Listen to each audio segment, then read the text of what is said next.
Olá a todas e a todos.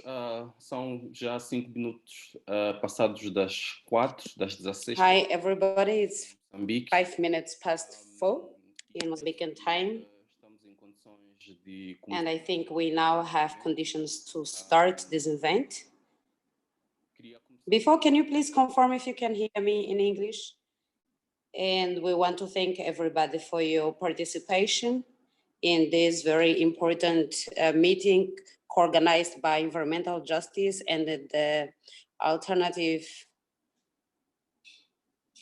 It's an urgent debate. It's an urgent event due to the proposal of Mphanda Nkuwa Dam. We will discuss the impacts and controversies and also the resistances that exist in this proposal of a dam project. We will have a very interesting debate, and which includes the undertaken studies and also field studies that have been undertaken in the Mphanda Nkuwa region, as well as the voices of the people from the community who will share with us their experiences.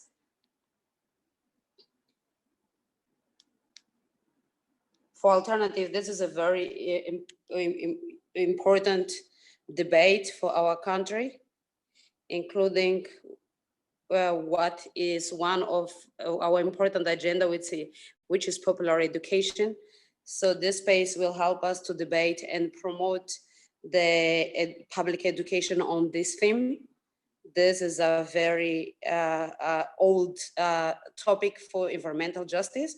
And I would like to take this opportunity to say that JA is one of the most strategic allies in this struggle. After the presentations that we will have the opportunity that all intervenants can intervene and make their comments. And you can make your questions in chat. You can write your questions in chat. You have the chat tool here in the Zoom. This event has got interpretation. So one of the presentations will be in English. So please make sure that you are in the right channel. If you can hear me in Portuguese, given that you want to hear me in English, please select the English channel. But if you want to follow this discussion in English and you are hearing me in Portuguese, please switch to the English channel.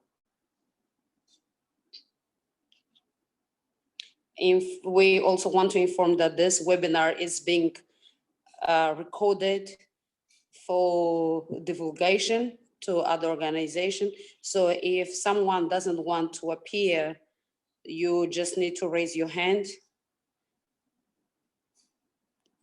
So I will just verify if the interpreting is working properly.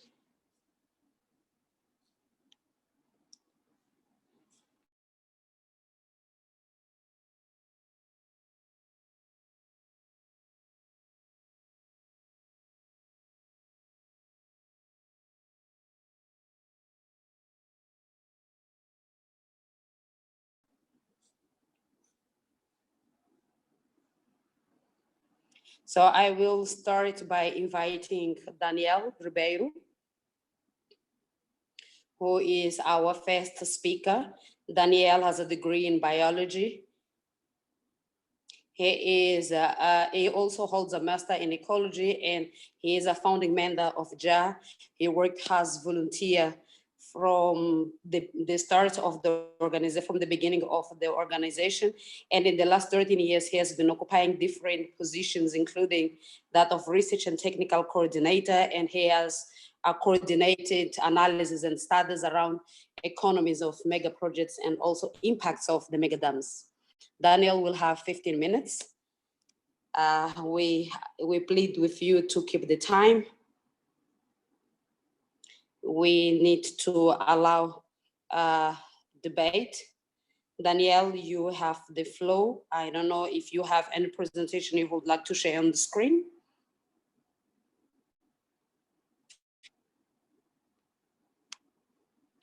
Hi, everybody. I do have a presentation that I want to share on the screen.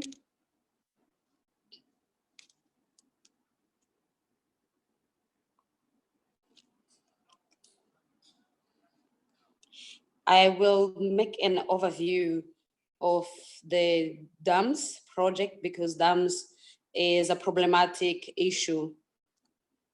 There are many movements fighting against dams. There are many economic, social impacts. Economically, the dam does not achieve its economic goals, and it will bring a constant cost to the country's economy. So the medium is 50 times more than what is foreseen. And even the analysis of the World Bank, from the environmental pact, there are serious impacts. A river is a continuous system which is also interconnected. So if you put a barrier, that will cut the sediments, and sediments are very important. So sediments or sludges are very important. Without sediments, the sediments are the ones that fertilize the soil and contribute for the growth of cultures that enrich the country and help with the ecosystem. So 20% of the species of fish that are known come from river waters from rivers. And this project will also need to displace people around the dam. And it will also destroy crops. And it will affect millions of people. In general, we have a project that affects agriculture and increases erosion and also brings the loss of ecosystems. So there are many impacts brought by the dams. To give a local example of the Zambezi River, the Zambezi River is a river in which we can have floods of 22 million meters per second, but when it is low, it up to 500 meters. So this is not good. So if we have very good big hydropowers like Cahora Bassa, this water will be used to produce in the drought season. By making these big dams, what happens is that we have changes in the functioning of the rivers. If we look at the graphs below, the red line that is pointing comes into Cahora Bassa, and we see here that the necessary water in terms of quantity in a given period of year, and what Cahora Bassa is cutting a little bit.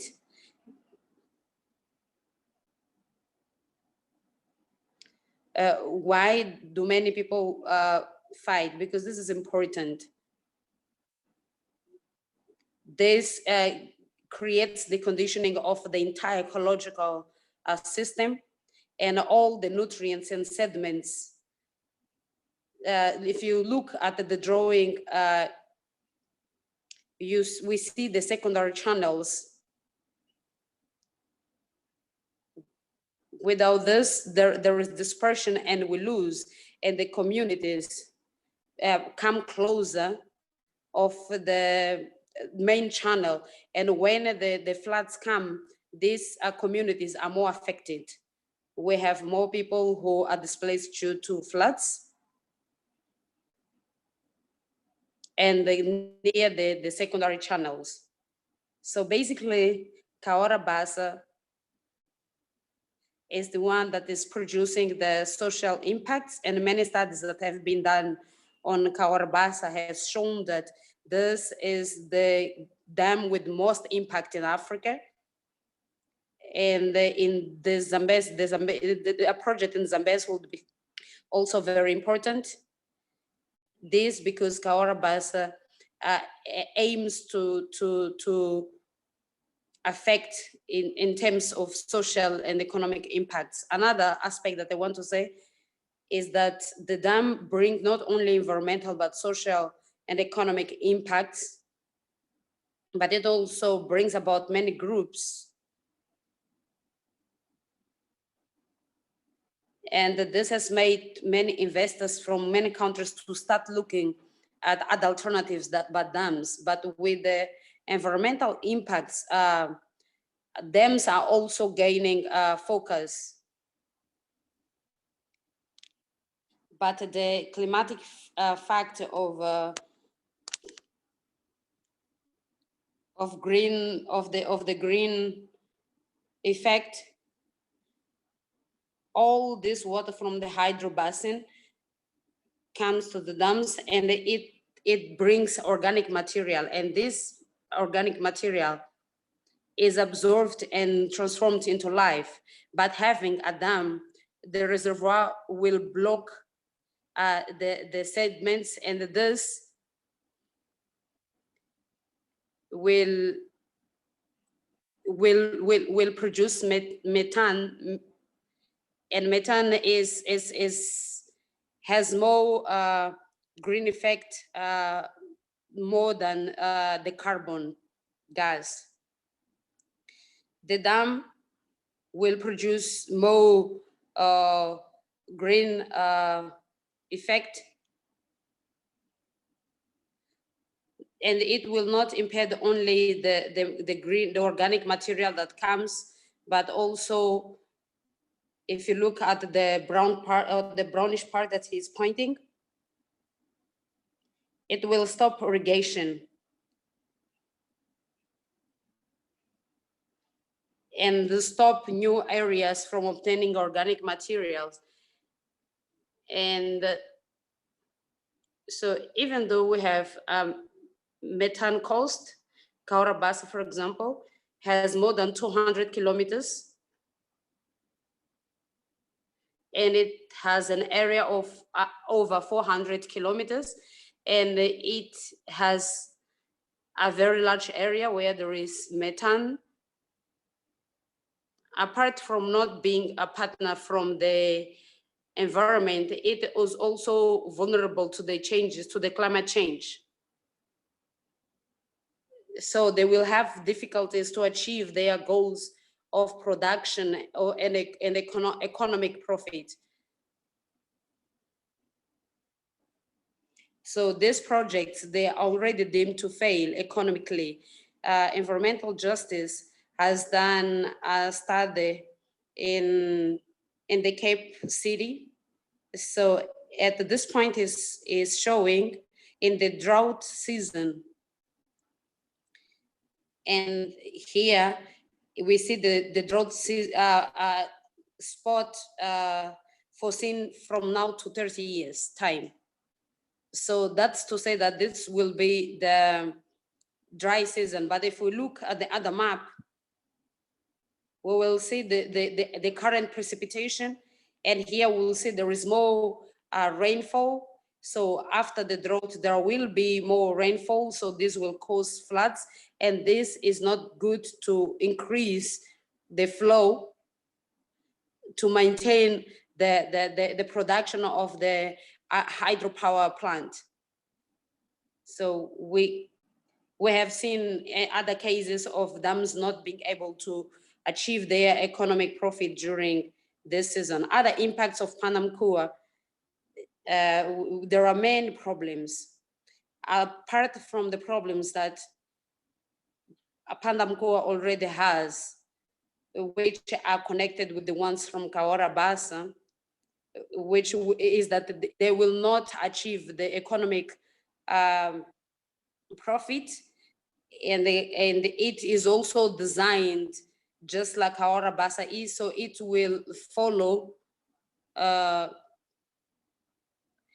it will somehow depend on Cahora Bassa. So if Cahora Bassa starts having a social and economic and social impact, environmental impacts, it will also have economic impacts.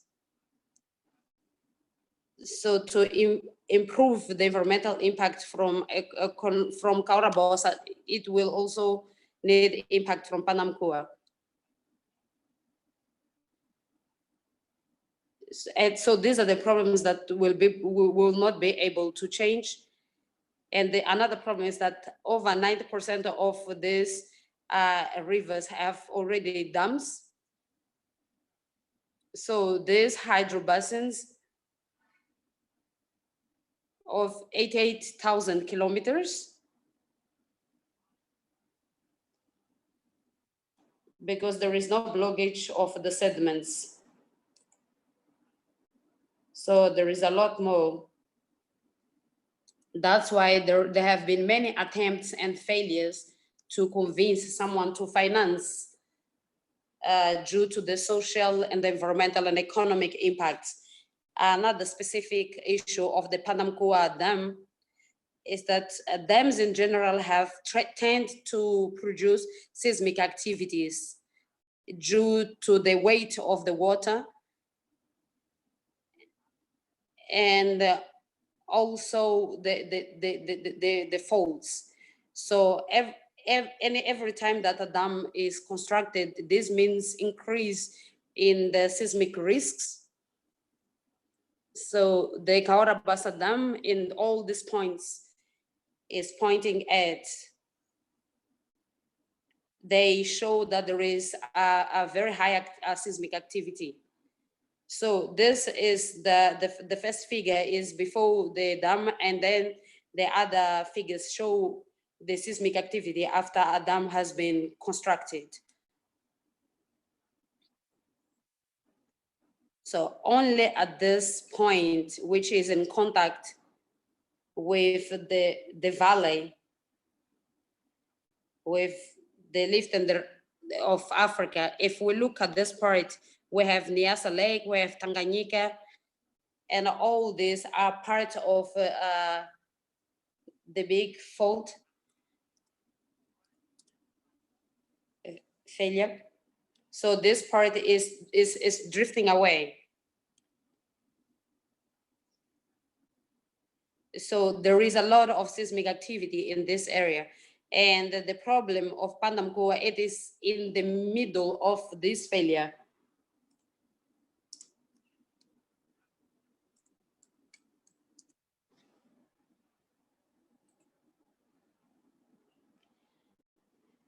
The data that existed goes up to 1970.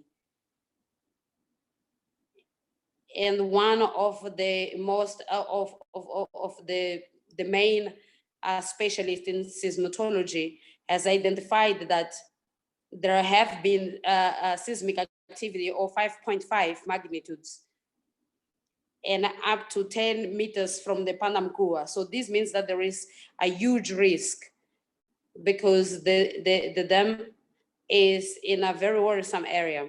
So to have more details of this, basically the summary is that the dam will have a huge social, environmental, and economic impact.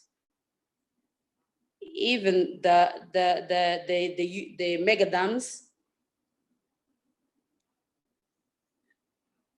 in the purchase of materials there are many projects in which they manage to bring the project into reality.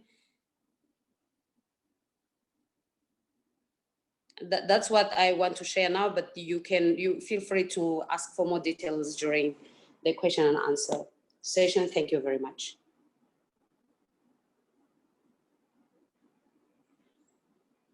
Thank you very much, Danielle, for this introductory presentation that brings a very useful elements for us to understand what is behind any mega dams. Now we will invite Professor Alan Isaacman, who has a very extensive curriculum, which we cannot make justice to, but he is a historian, a professor, an author in the USA. He holds a PhD in African history. He has many studies and books published about Mozambique and the Southern African, the African continent. He has a book entitled The Inclusion of Development in Cahora Bassa and the History of Mozambique. He has worked as professor of the Mozambican history at the Eduardo Mondlane University and other university in the region.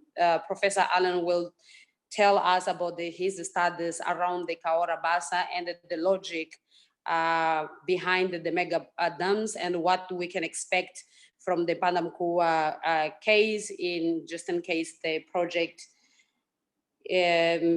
Professor Allen, you have around 15 to 20 minutes to make your presentation. And I want to remind everybody that we have interpreting from Portuguese to English and vice versa available. So if you want to hear the interpreting of Professor Allen's intervention, please switch to the Portuguese channel. Those who are already in English and are willing to listen to the speech in English, you don't need to take any action. But before that, I think we can have a solidarity speech from Meda Paktar from India. If Paktar is with us, please come and give us the message, your message of solidarity. Professor Allen, please, you have the floor. I will speak in English, that's easier for me. But I will answer the questions in Portuguese.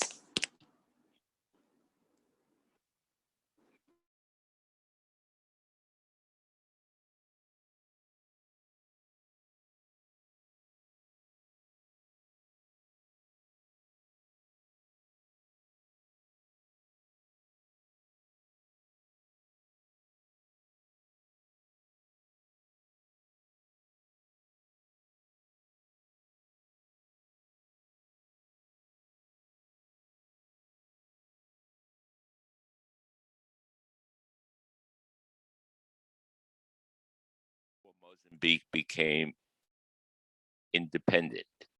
So I would like to talk about the dam, but before I do, I'd like to thank Dipti, Annabella, Danielle, and all of you at JA for the wonderful work that you have done. And I'd like to send my greetings to friends and people in the Zambezi Valley, which was my home and Bobby's for several years from 1967 to the present.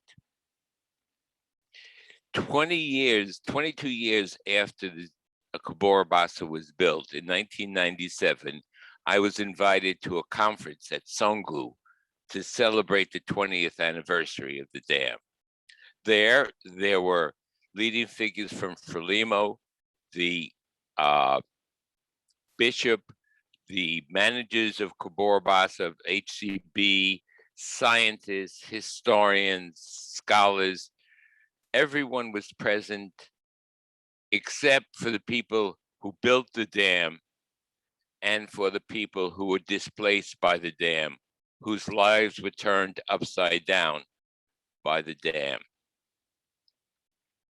As a result, when I left the conference, I decided to write a different story, because the story that was told of Cahora Bassa was a story of high modernization, of development, of a great engineering feat. It was a story that was told first by the Portuguese colonial state as its narrative, but it was also adopted by Frelimo. I remember talking to President Michel, and he said, Alan, we're going to domesticate this wild elephant, which meant white elephant, which meant we're going to use the energy he hoped for rural electrification. And then in 1987, when the socialist project was abandoned and neoliberalism came in, the new government used Cahora Bassa as a basis to become part of the neoliberal order and to industrialize, particularly with the aluminum plant in the South. So despite their very different ideologies and economic and political projects, all celebrated the dam as a great source of modernity and a symbol of modernity. But there's another story. It's a story that people in the Zambezi Valley tell, the workers and peasants displaced. And it's a story which I would like to share very briefly with you. And it's the story which is the basis of our book, the book which I have a picture of here. I don't know if you could see it. It's available in Portuguese and by Alcance, distributed by Alcance. But it's a story about displacement, about displaced people, displaced energy, and displaced memories.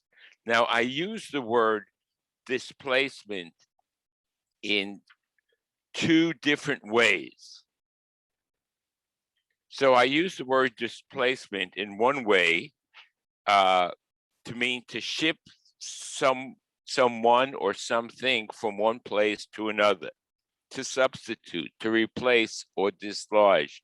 And here I'm talking about displacement of people who were forced to move to aldeamentos, displacement of people whose fields were destroyed by the dam, and also displacement of the narrative and silencing of people's stories and displacing it by the state narrative of development. But I use it also in a second way to talk about displacement of energy, the energy that was sold to South Africa, and the energy of the river, which was no longer available because of the dam to support agriculture. So 4 things about the dam very quickly about Cahora Bassa. First, these are 4 things that are unique. It was the last major colonial development project in all of Africa. The Portuguese believed that they were going to stay for centuries in Mozambique. Second, it was the largest dam and one of the few dams built to export energy, not for domestic use. Third, it was as much a security project as a development project. It was meant to forge links with South Africa. In exchange for energy, the South Africans provided, with the Rhodesians, support for the colonial regime against the struggle with Frelimo. And fourth and finally, it was sold to South Africa. The energy was sold at 1/6 of the world price. And that continued well into the ANC government. So let's talk about the displacement. Well, people in the Zambezi Valley talk about the totalizing and traumatic effect of the dam on their lives. People were displaced in several ways. First, and most importantly, about 50,000 peasants who lived adjacent to what would become the lake, the man-made lake, were forced to leave from very fertile areas on the river's edge to rocky and mountainous areas. They were forced in 1972, 73, and 74. They were pushed into aldeamentos, or strategic hamlets, much like what the United States used in Vietnam. And their lives were completely controlled. They were surrounded by barbed wire. They could only go to fields with guards watching them. And it was part of the Portuguese and South African strategy of separating peasants from militants and from Frelimo guerrillas. So you have the movement of forced movement of 50,000 Mozambicans, peasants. The second movement was about 3,000 people who lived on the Songo Plateau where the dam was built. They were forced off the plateau, and that area was turned into a privileged camp for European workers, engineers, etc., with a beautiful swimming pool and clubs that were segregated. And the third type of displacement was that thousands of Mozambicans from southern Mozambique, under the guise of chibalo, forced labor, even though it was illegal, was sent to help build the dam because it was believed that having worked in South African mines, they were hard workers, efficient, and this reflected the determinism, biological determinism of the Portuguese. So in one sense, you have a large number of Mozambicans displaced around the lake and around the dam. But then there were untold thousands, hundreds of thousands of Mozambicans who lived downriver along the river's edge, who were forced to abandon their fields and move to less fertile highlands once the dam was built. And I'm going to speak to that right now. But so there was a second form of displacement. One was people. The second was energy. The dam was built to support apartheid projects in energy-starved South Africa. And that's what it's still used for today. Although South Africa obviously is now, apartheid has long been dismantled. And it was sent along 1,400 kilometers of power lines to South Africa for the apartheid farms, mining, etc. And only 8% was to be used for Mozambique. So essentially the dam had become denationalized and the energy exported or displaced from the river to South Africa. But the displacement took another form, and that was the displacement of the river's energy. The river produced energy, as Danny has taught me and others have taught me, energy that was used to support a very complex historical agricultural system based on local science and local knowledge. And once the dam was built, the flow of the river and the energy of the river was disrupted. Water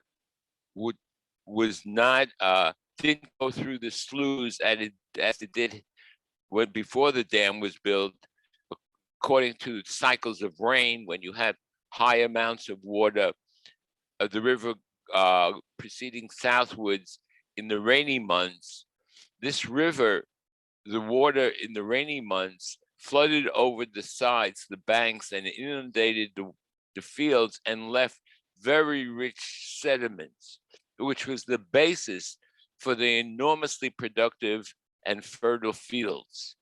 This ended with the building of the dam.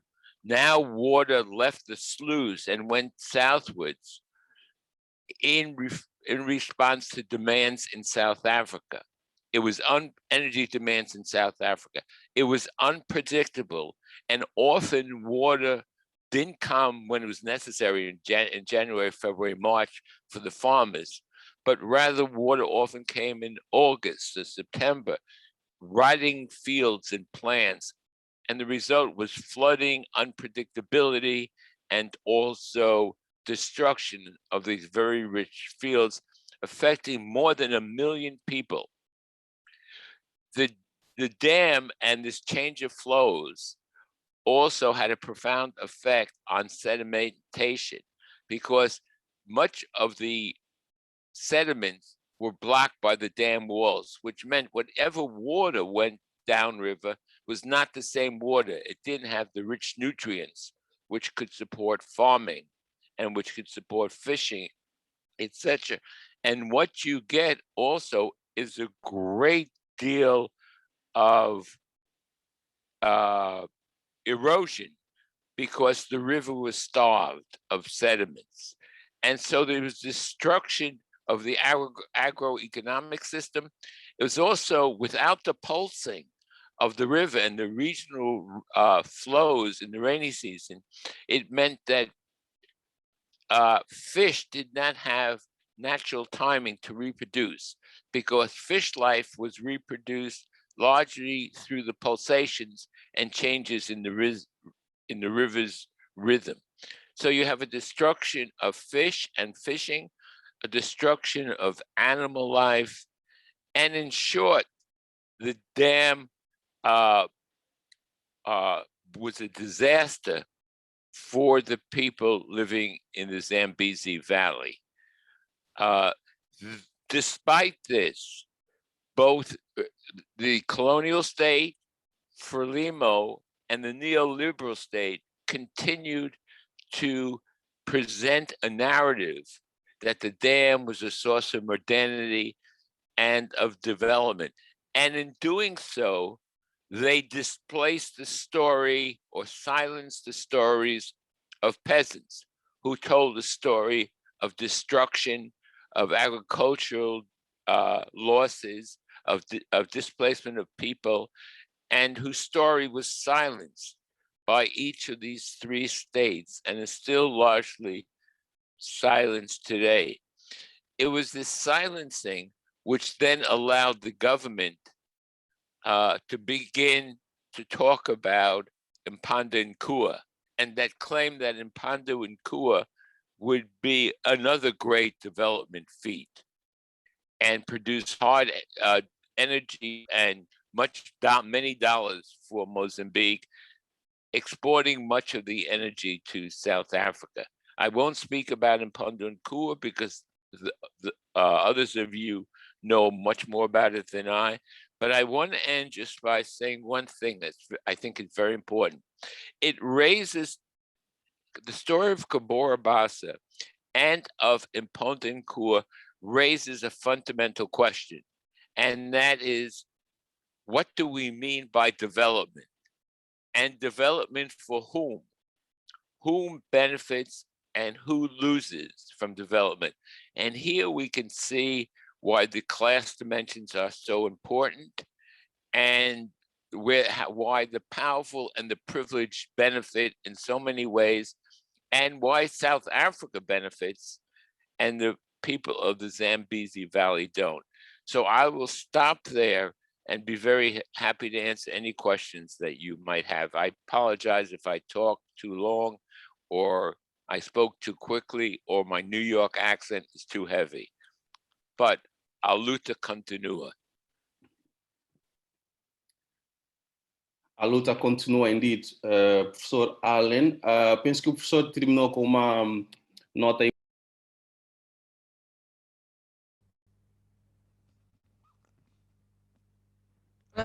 I believe that Professor Allen has touched on some issues that have a correlation with what Daniel has talked about.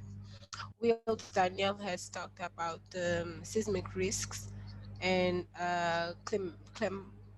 climate changes. So Professor Allen focused more on the humanitarian crisis in the community where the dams are built.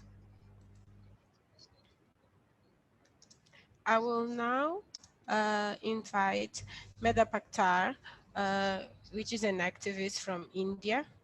Well, let me just check my listing if Mphanda is going to be the first one. Yes.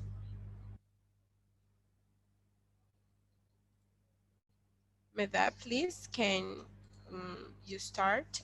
You have the floor. Can you talk for about 5 minutes, please? Can Can you put her as a panelist? Is it not possible? If it's not possible,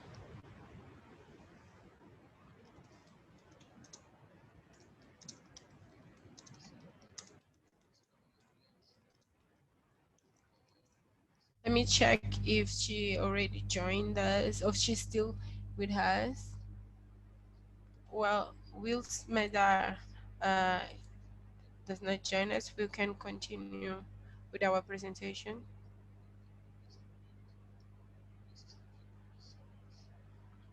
At this moment, I believe that we can receive a voice from the community, from Mphanda Nkuwa, which is the region where the dam is proposed. Her name is Dodina Masheso. She's natural from Shirozi in Sangani, which is a locality in Shokokoma. She lived all her life there with her family. She is a peasant and depends on the Zambezi River to practice agriculture and for supporting her family. This village will be completely flooded if Mphanda Nkuwa Dam is built. And she will be accompanied by Latifu Padrake, which is another natural from Chocoma. He is 47 years old. He will be translating for her into Portuguese. He lives in the Katasha community, which is a region that will also be affected by the dam. He is a social activist and environmental activist and is be working in raising awareness and support to the communities that will be affected by the Mphanda Nkuwa Dam. So I will give the floor first to Dodina, which will be speaking in a local language, and then Latifa will be supporting in translation to Portuguese. So, Ms. Dodina, can you join us?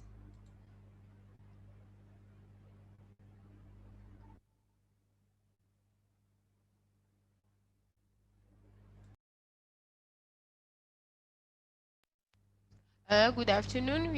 We are listening. Who's talking to us?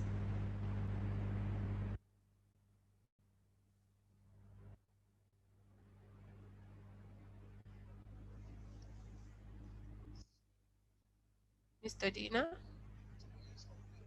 Are you there? Can you hear us? Or Mr. Latifu? Is Mr. Latifu there?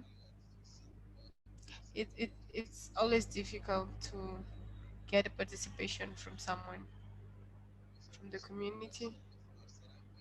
I'm listening to Mr. Manuel Shauke. Are you the one who's going to be translating for Ms. Dodina? So please, can you take the floor? I will ask everyone to uh, to stop the videos because it all. Oh, I'll ask everyone to stop the videos and we'll just stay with audio so that we can get a better connection uh, with them.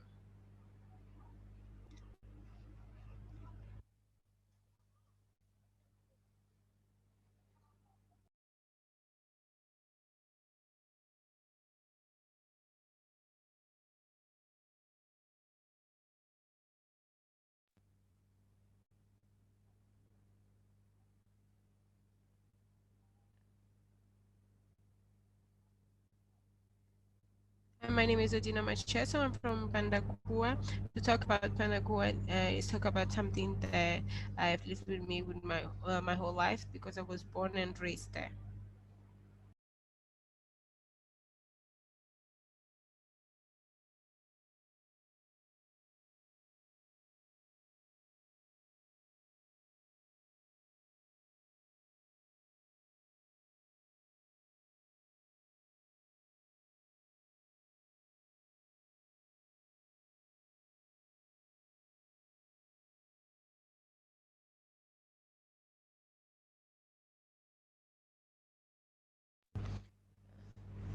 So I was born and raised in Mphanda Nkuwa.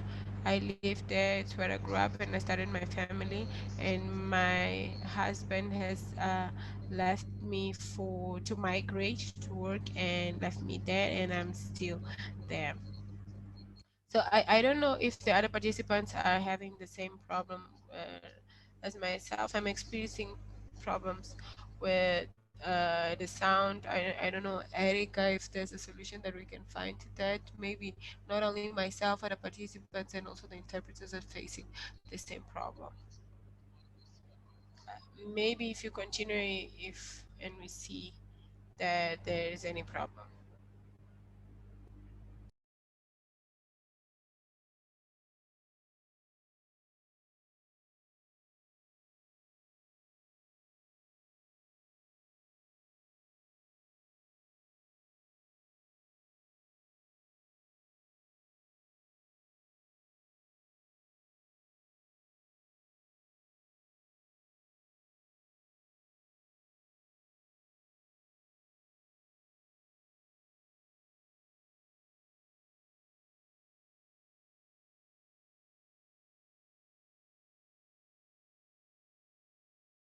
So I'll take the liberty to ask me, Tatina, to stop for a few moments. I believe that the best solution is that if someone can call her, and maybe from the loudspeaker we can get a clear sound. So Erica, please think about that. We'll see can do something about it. And while you do that, I will ask our next panelist to come in.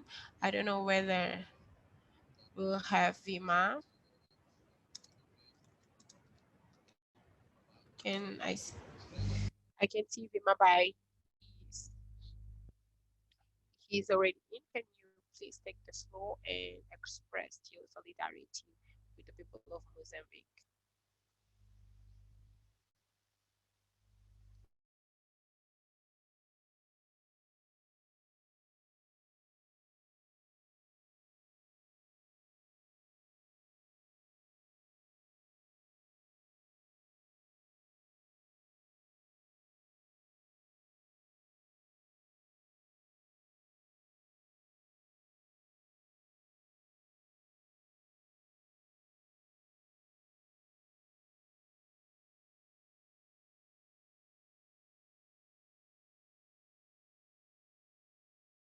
Of Mozambique.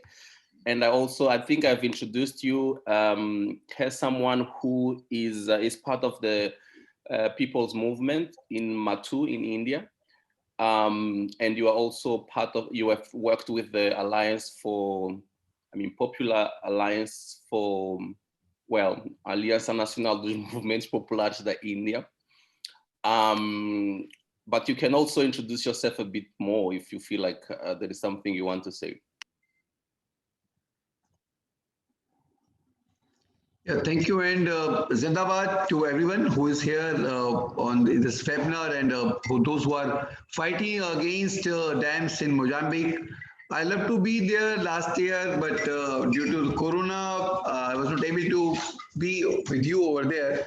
But I'm hoping that you people will struggle against these gigantic dams in Mozambique. I'm working in Uttarakhand. It's a beautiful state in Himalaya.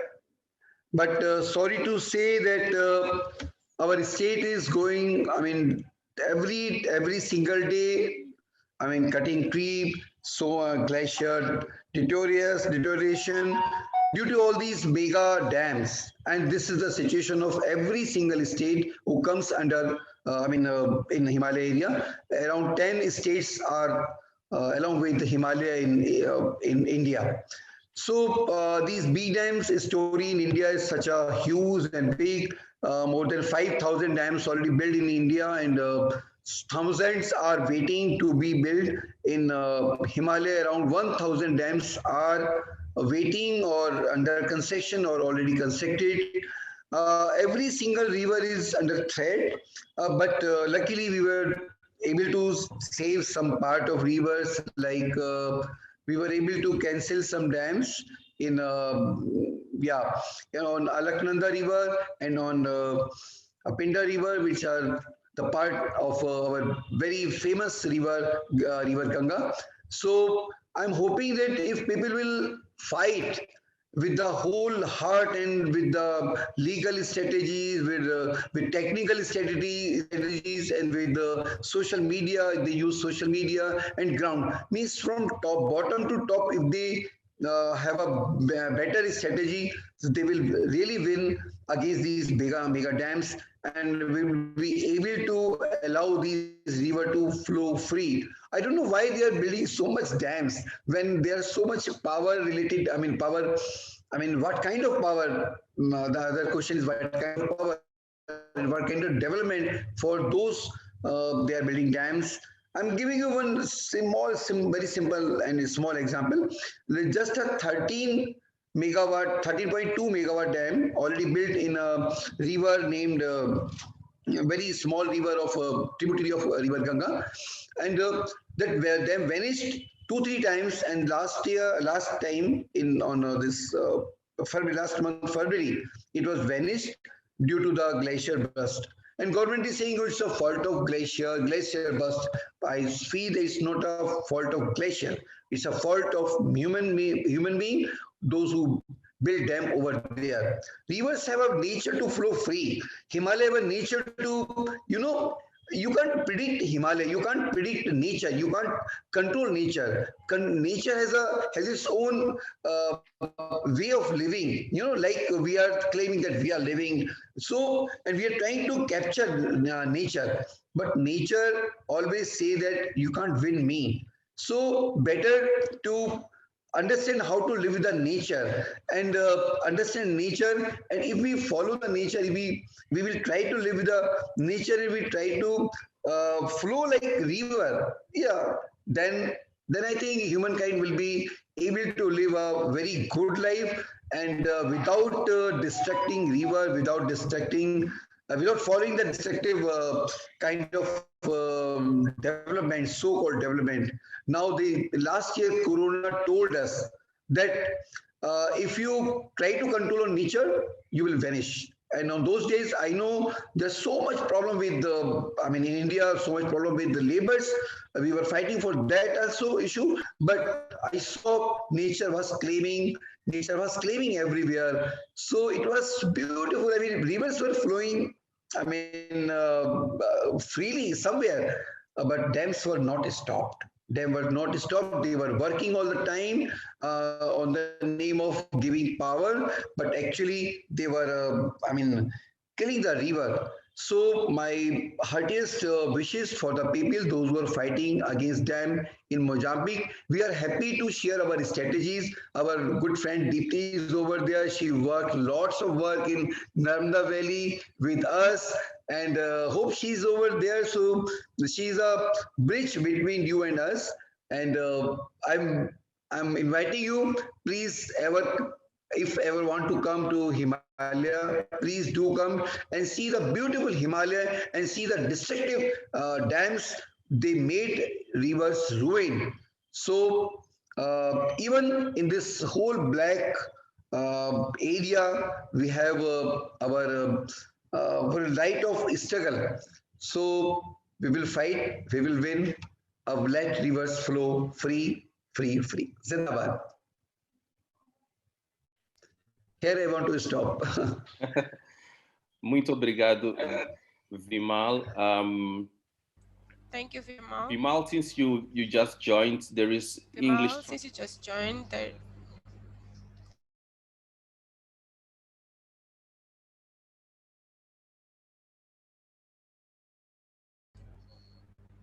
Thank you, Vimal. Thank you for your encouraging words and for your invitation for us to go to Himalaya. I also would like to inform that the small agricultures in India are also protesting at this moment. There's a big demonstration then, and we would like to show our solidarity towards them as well. So Daniel Ribeiro was able to call Mrs. Medina, and he's now in line with her.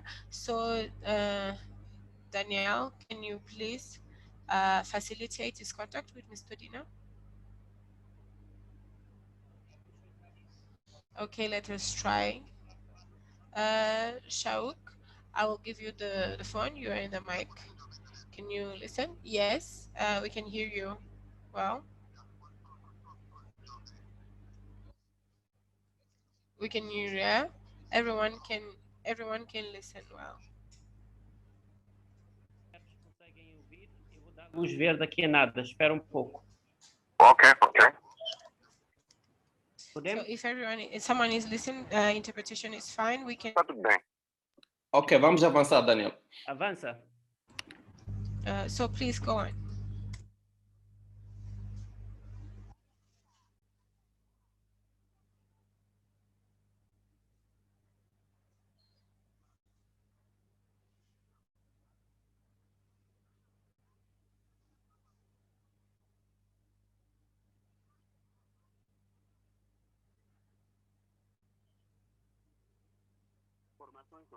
When the student decided for the impacts and environmental impacts of Mphanda Nkuwa, they came here to register our households. But since they registered our households, they haven't come back again.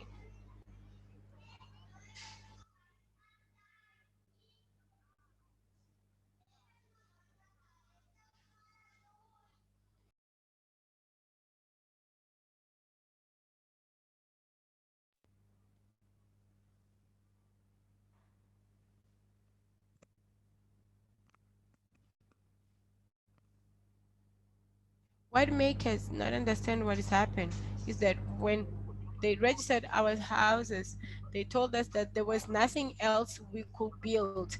We weren't able to build another house because they told us that we were gonna be moving out of here. But since they started, they didn't come back. There's been long years since then, and we've been having children, and also where we need to expand our households, but we cannot build new houses. So where my children will live? For myself, I don't need to leave this place.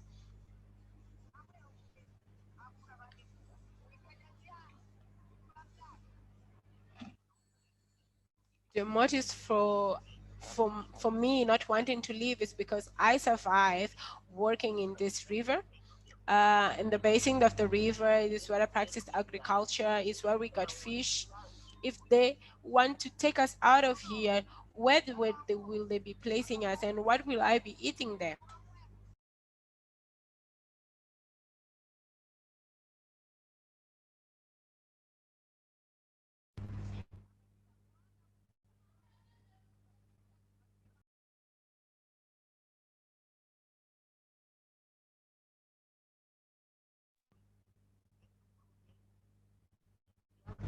Towards the work that I have in this river, I'm able to sell fish, I'm able to develop crops, and with that money and the food that I have here, I'm able to feed my children. But if I move to another place, what will I be doing there? How will I be living? Because I'm used to be living here by the river. And what will I be doing? What will I be eating there? And this basin where I live, we have many fruit trees with whom we collect the fruits, and we sell them, and we also eat them.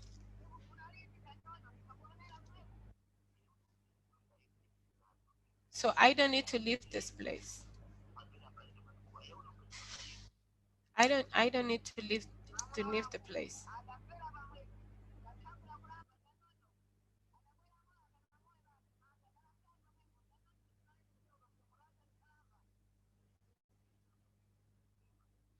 Even my deceased husband,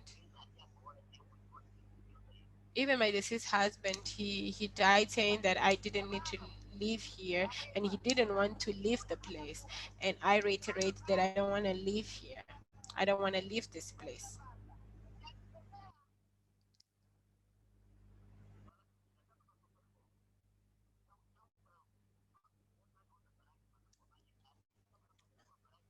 we are already suffering with Cahora Bassa dam, and they want to open and build another dam. Why? Because every time they open the dam, we suffer with it, with floods and everything. So why do they want us to suffer longer?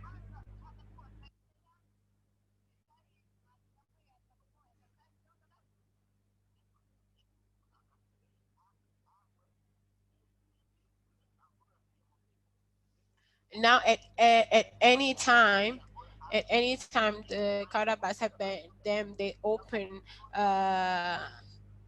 the dam and the water comes and floods us. There was a time where they have specific periods of the year where they open, but now at any time they open the dam, and without any warning we suffer with it. So why do they want to build another dam to aggravate our suffering? So this is all that I wanted to state. My name is Dodina Masefu, and I am swearing here that I do not need to I do not need to leave this place. Thank you very much for your intervention. So Daniel, with Latifa will also be adding something. So Latifa will be intervening now.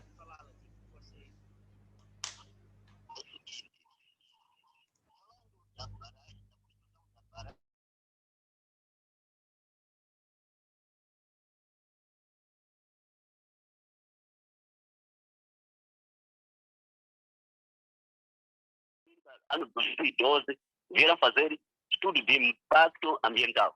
Quando vieram fazer estudo de impacto ambiental, fomos ditos que não podíamos construir qualquer coisa, porque tínhamos registrado nossas casas. Desde aquele momento até agora, não estamos a conseguir fazer nada. Este é o primeiro ponto que nos afeta, na realidade. Se dizem que eles virão nos tirar e acrescentar, e eles já mostram dificuldade de nos dar a informação. Porque estamos assim sem saber. Fala-se de Mphanda Nkuwa, ou até agora para sabermos que já tem um gabinete, graças à Justiça Ambiental que tem vindo nos informar. Mas já desde 2012 até agora, nunca nos dizem se vão construir ou não. Era melhor dizer, se querem construir, se não quer construir, para nós sabermos que a pessoa já está indeciso, não sabe o que vai fazer. Por exemplo, se vamos ver nas crianças que nasceram no ano 2012, ou que estavam no ano 2012 com 12 anos ou 16 anos, agora já são crescidos. E essas crianças, o que vão servir quando eles quiserem vir fazer a barragem? Uma vez que o estudo foi 2012, e até agora já passa uma coisa de 8 anos. Isto que nos...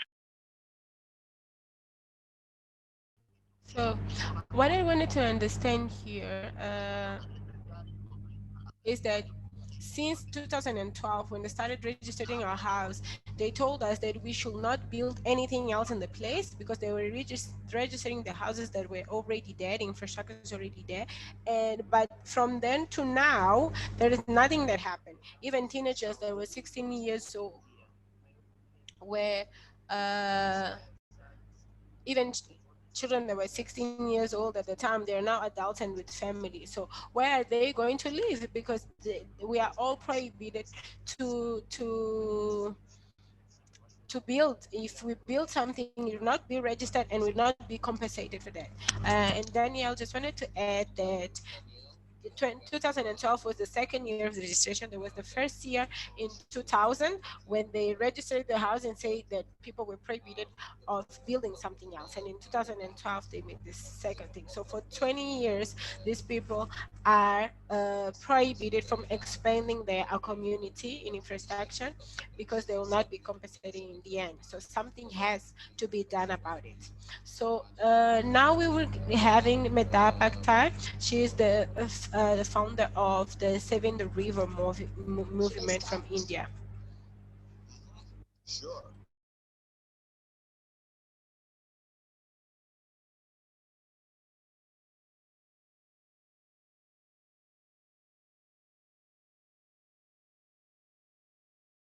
Understand the language of your struggle, which is the same as the struggle in the Narmada River Valley. And we have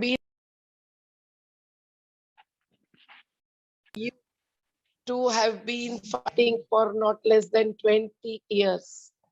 So I really know that the Portuguese, the colonial government, really started all of it by building a barrage. But if the Mozambique government of today cannot listen to the people and cannot really be democratic in planning any development project, including the dam like the Mphanda, I can't pronounce all the Mozambique words, but name any dam and any river, it is the same. Every dam that dams a river really kills the river in the course of time. And it just transfers all benefits, mainly to the cities and to the industry. And the rural area, which is directly or indirectly affected, is left. It is also necessary to understand.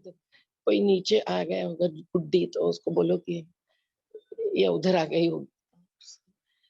So it is very necessary to understand that across the world, whenever the dam is being fought against, it is really the fight against displacement, it is fight against destruction, and it is also fight against the disparity, the inequity that is caused due to transfer of resources of water as well as the land in the valley. And therefore, I think we are all one. We have to really resort to the various multiple front strategies. We have to really know the impacts of the large dams on the large rivers mainly. And just Gurkha ko bol do, bola maine. So it is very necessary to understand that wherever there are these struggles against the dams, those struggles really are for saving the nature and saving the communities living on the natural resources. And that's what you are in. Dipti and Daniel has worked with us since long, and they have really witnessed and participated, and Dipti has contributed a lot to the struggle in the Narmada Valley. So I don't have to give any strategy para a luta. Não tem que dar nenhum conselho estratégico, mas tem que reiterar a luta conjunta do povo que traz a mudança na tomada de decisão e nas políticas. The small communities, their self-reliance, their dependence on the natural nas comunidades.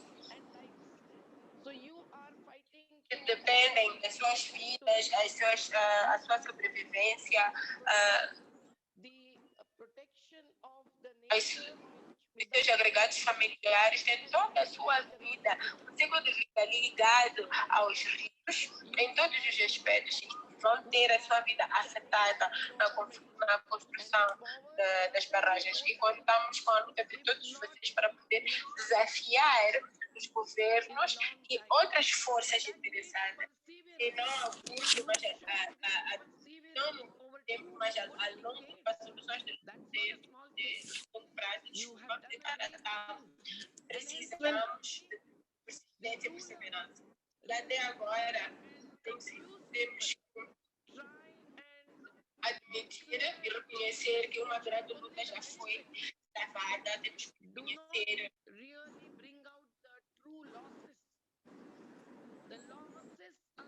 born by reconhecer que muito já foi impedido, mas pouco estamos a fazer quando agora compensar. It will affect the farmers, it will affect the fish workers.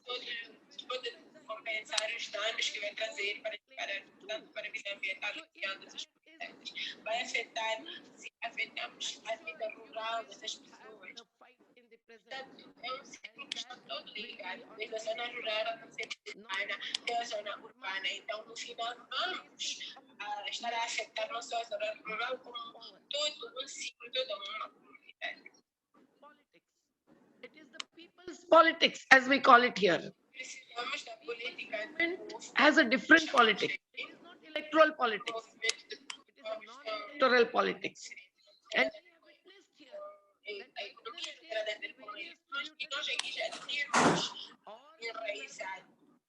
where people have given a non-violent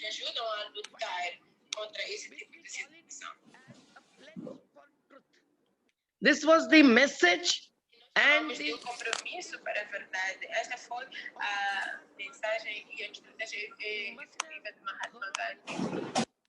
He was the great freedom fighter who fought in the... ouviram falar dele, que foi grande lutador de liberdade que lutou de forma não violenta, sem nenhuma arma, e desafiou os poderes coloniais britânicos que governaram a Índia por 150 anos, há 100 anos, agora, e hoje nós podemos celebrar o movimento de libertação da Índia, que já tem um século, e o novo movimento que estamos a ter agora é formado pelos agricultores, pelos camponeses que estão a lutar para salvar a agricultura, a água, a agroeconomia, contra o assalto das grandes empresas e grandes negócios que trazem pouco dinheiro e tiram a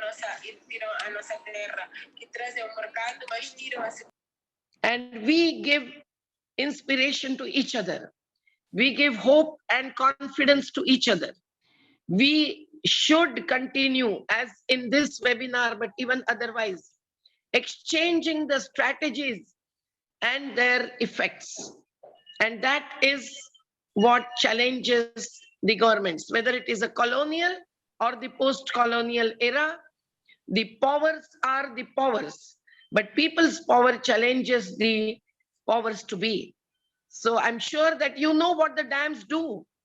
The dams really divides the river valley into catchment and command. Catchment is the area from where the water comes into the river. And command is the area where the people, not necessarily the small marginal farmers and fish workers, but the big city dwellers and industrialists mainly, they command the benefits. They snatch away the water at the cost of even those who have to sacrifice their land. But the river one cannot sacrifice. Today in India, on the banks of the river Ganges, a fast is going on by a saintly person who is a saint himself, Shivananda Maharaj. He is fasting at the age of 72 years. And the young saint was fasting till yesterday. He fasted even without drinking water. And he was picked up by the police, arrested and taken to the hospital in the custody. So this old saint has now begun the fast. This is the place where at least 5 saints have laid their life. They have lost life while fasting. The government did not listen to them or gave them false assurances. So please understand, the non-violent strategies really make one sacrifice even life. And farmers movement, which is on today in India, during last 100 days, 270 farmers have lost life. They have sacrificed, they have become martyrs. So this kind of people's movement, when it is at its peak, cannot permit the power holders to reject the people's opinion, to bypass the democratic principles and processes, and to impose any development project, so-called development project, on the communities without their consent. So please carry on. We are with you. I hope to come to Mozambique sometime, and I invite you to the Narmada Valley at the earliest. With Dipti and every one of you, you are welcome. So we will fight, we will win. This is our slogan. Translate into your language and let's continue to fight and also challenge even the international financial institutions. I don't know who is financing your project, but in our case, when the World Bank was financing, we had to withdraw from the Narmada Valley. And that's how we could fight at least for rehabilitation. Although we did not want the dam to come up. Dam stopped for years, but finally it is completed, but we have got rehabilitation for almost 50,000 families, out of whom 20,000 have received 5 acres of land each family. So you can decide your own objectives and goals and vision. But it is better to stop the dam and to keep the river flowing. And do use waters, but in a decentralized way, through small dams and the watershed management, not the large dams which kill not only the communities, not only the forest, not only the natural ecosystem, but also the river itself. You know everything of this. So goodbye. We are in solidarity. Zindabad, Zindabad. Thank you. Don't go. We're still here. Thank you very much, Meda. Muito obrigado, Meda, pelas tuas palavras de. Thank you very much for your encouraging words. I will now invite my colleague Natasha Bruna to make a presentation. She is a PhD candidate in the in a university in Rotterdam in Orlando. And she's a researcher for the observer from the rural area in Mozambique. And she's in the Directorate of Alternative. And she will share her view on what she calls extractivism, in environmental extractivism. Thank you very much, Boa. Let me share my presentation. I hope you can all see my presentation and hear me. Good afternoon, everybody. First, I want to thank for the invitation to make part of this debate, which includes a lot of things that are very important. I will clarify from the start that my intervention does not focus directly in the implication of the dam, but it tries to bring into the debate the risks of this kind of projects and the impacts, the social and economic and environmental impacts at macro and micro level, and what this project represents to the country and also to the rural lives. So this is the structure of their presentation. We have very few time. I will start. Before starting, I would like to say that I have 3 objectives in my presentation. And that the first is to question the different civilization that justify this type of projects, the mega projects and the extractivist projects, as we can say, call it.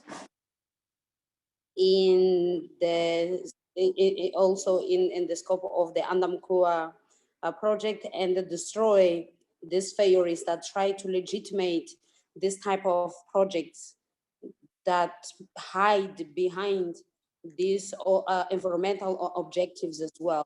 And the third would be to propose the use of extractivism as a theoretical lens to evaluate the empirical impacts of these projects. So before we enter into the approaches, the empirical approaches of this, I would like to bring a concept, which is a concept which is widely discussed, and it has a lot of perspective approaches. So I bring here a few points, urgent points, so that we can be at the same page for discussion. So the first would be to say that the extractivism implies the extraction of resources and people, but when there is a transfer of a good, a resource, both tangible or intangible. But it is important to say that this exchange relationship is asymmetric and it's exploitatory, and it has unilateral dominators. And also say that the important factor here is that there is this unilateral decision makers that have power over natural resources, and also say that using extractivism we can understand the degrees of understanding of the dynamics of the global dynamics and the local dynamics. The global dynamics in the local scale, so we can say. So after having clarified what is my position regarding the concept of extractivism, I want to proceed with the damages of extractivism in Mozambique. I want to focus on the macroeconomic effects and the implication in the rural lives. Today, I will talk about the GDP. In this context, many others of Mozambican authors, especially economists, show that the foreign investment in Mozambique is a biggest investment, which is mainly meant for extractive industry and energy. As you can see in the graphs, there is a change in the composition of GDP of the Mozambican economy. As you can see, in 1991, the extractivism industry was representing 0, but in 2018, it contributes with 17%, and agriculture is the other way around. It used to contribute with 37%, and it has now diminished to 27%. So Mozambique is now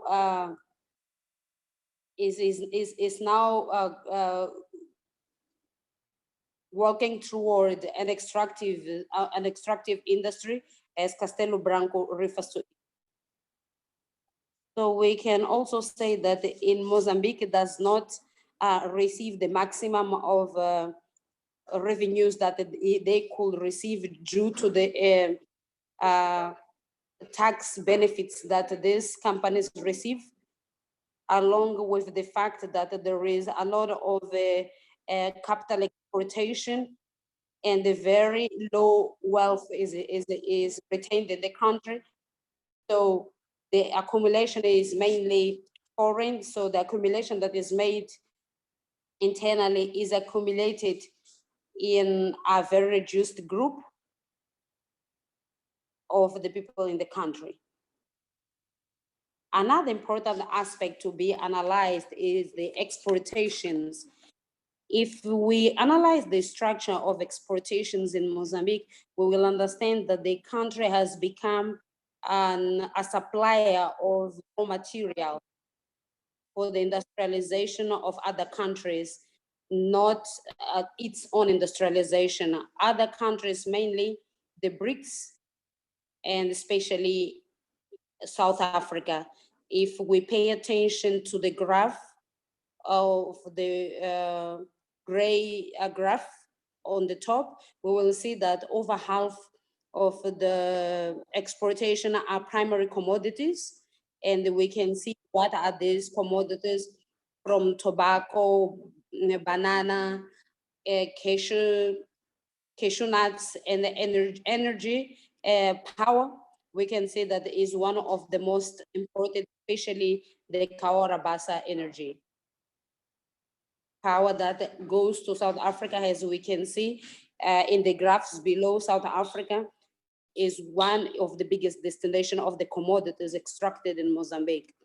So while this happens in the exportation, in the imports, Mozambique has become an importer of liquid goods and the manufactured goods and the cereals. Why? Because Mozambique does not have a processing capacity, because these investments are not promoting productive forces in Mozambique in the same proportions that they come in. So this is the scenario that happens in Mozambique. And as we can see, one of the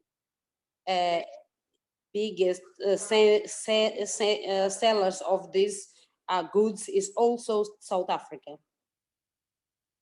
So what are the implications for the farmers? So here we are going from the macro to micro implication. From the micro, we can understand that in the rural area, what is happening is that there is intensification of appropriation of resources that are meant for the subsistence of the rural lives. This is in line of what Mrs. Dodina and Mr. Latif were saying. So they were questioning how are they going to live, where will they get their subsistence from, and where will they practice agriculture. So when this set of natural resources are taken away, there will be loss of means of subsistence for these people who are residing in these areas that have been displaced. And in case of settlements where there is compensation in Mozambique and there are compensations in Mozambique, the process is efficient and the rural populations are marginalized.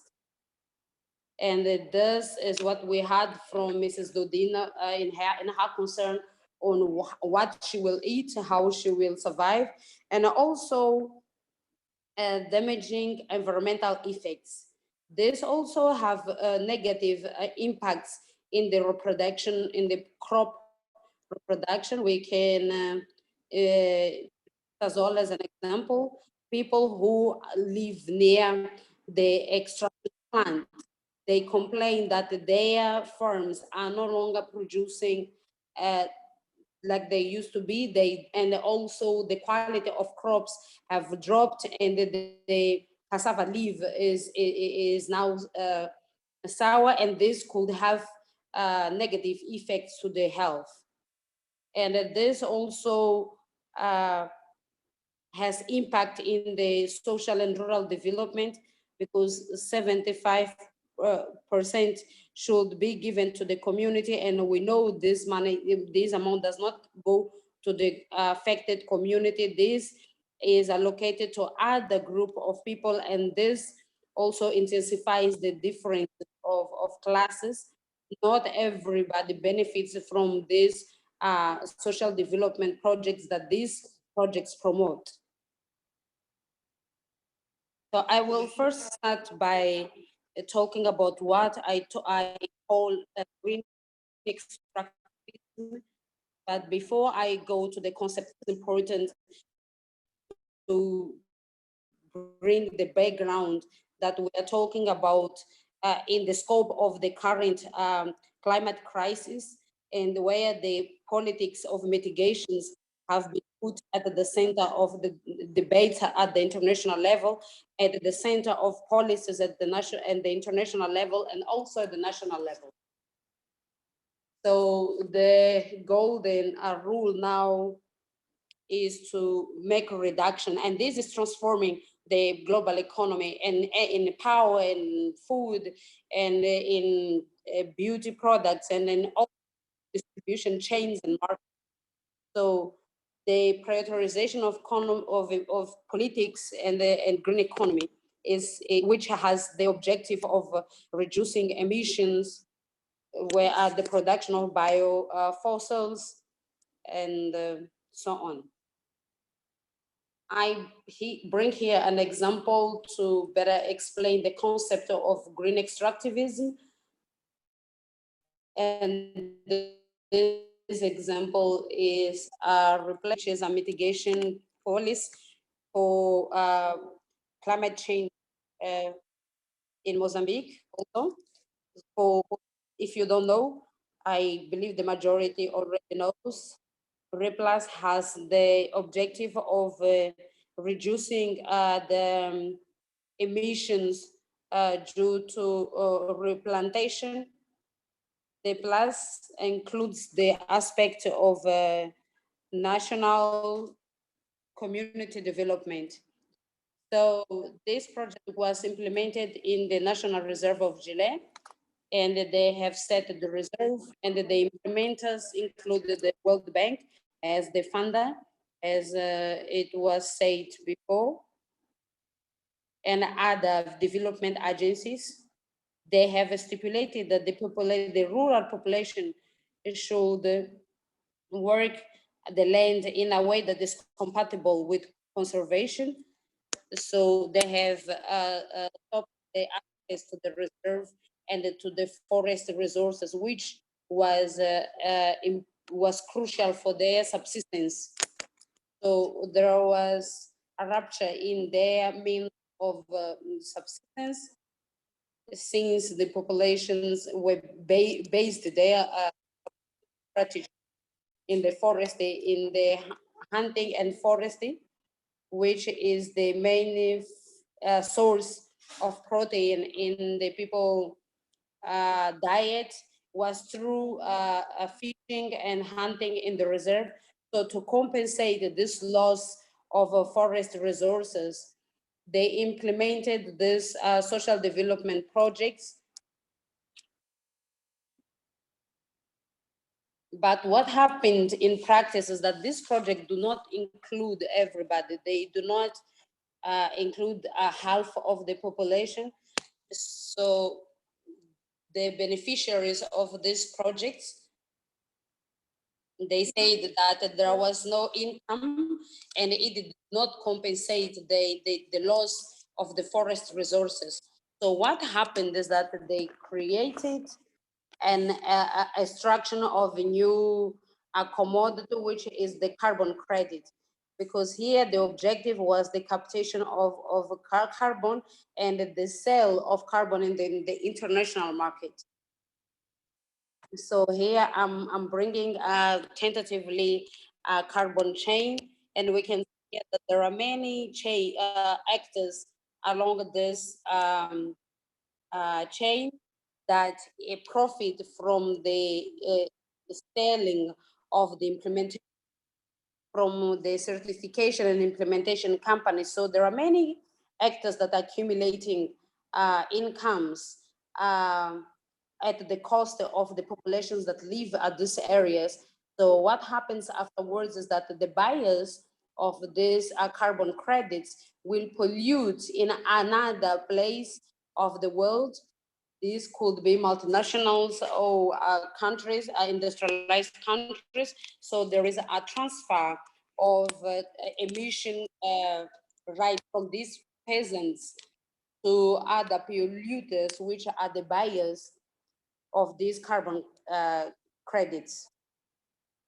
So in a summary, there is extraction and appropriation of goods and the ecological rights of this population in favor of polluters, and the transfer of this good to polluters.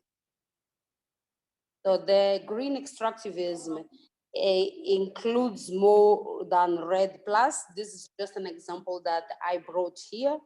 The green extractivism involve all projects that hide behind this green speeches, but imply this relationship of change, asymmetric change, which is exploratory, both socially, economically, and socially at macro and micro level.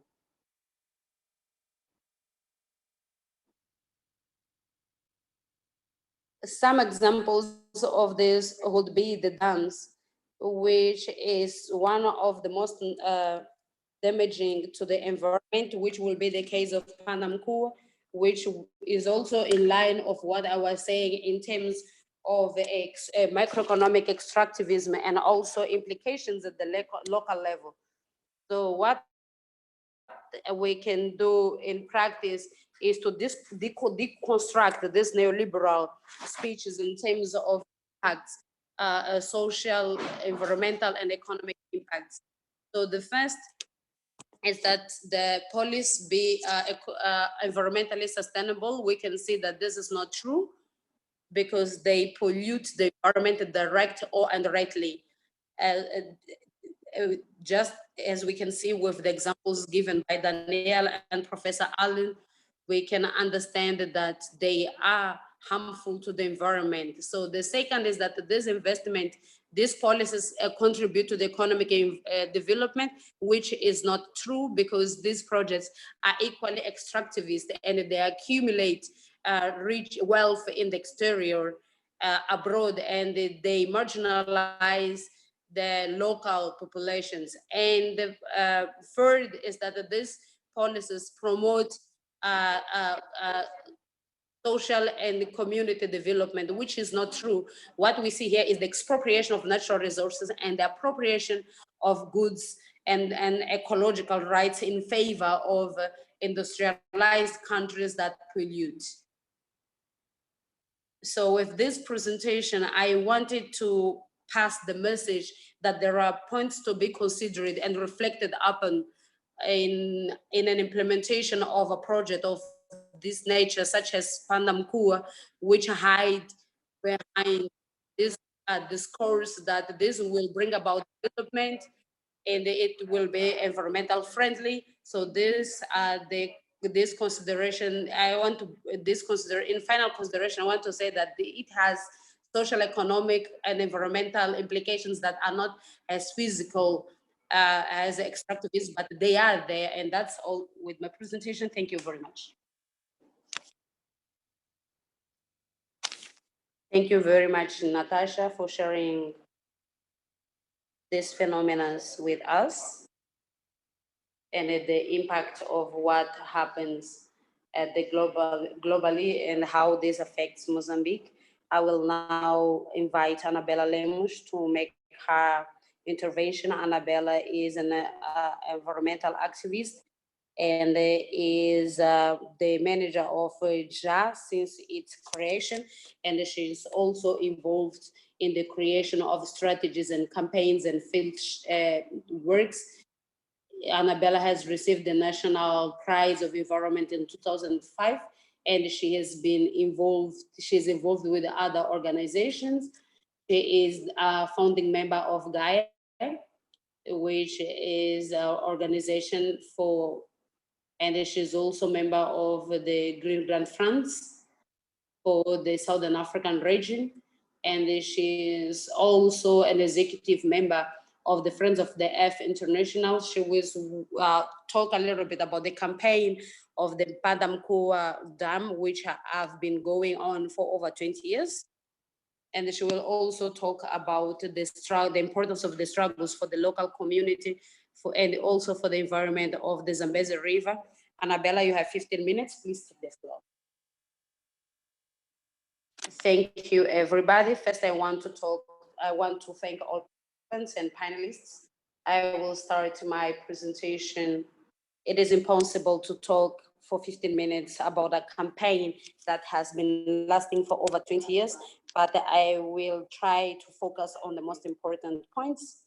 And I'm trying to figure out how I will share my screen.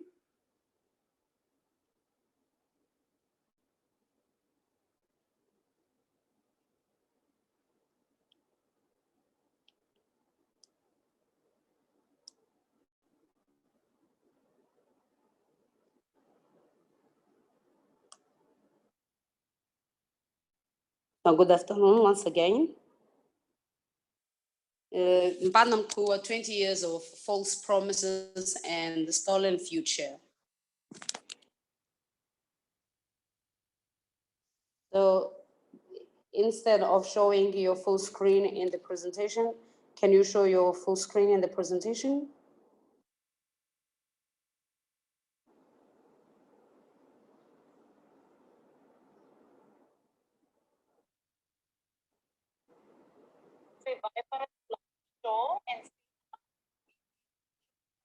You can go to slideshow above and see from this campaign started 20 years ago.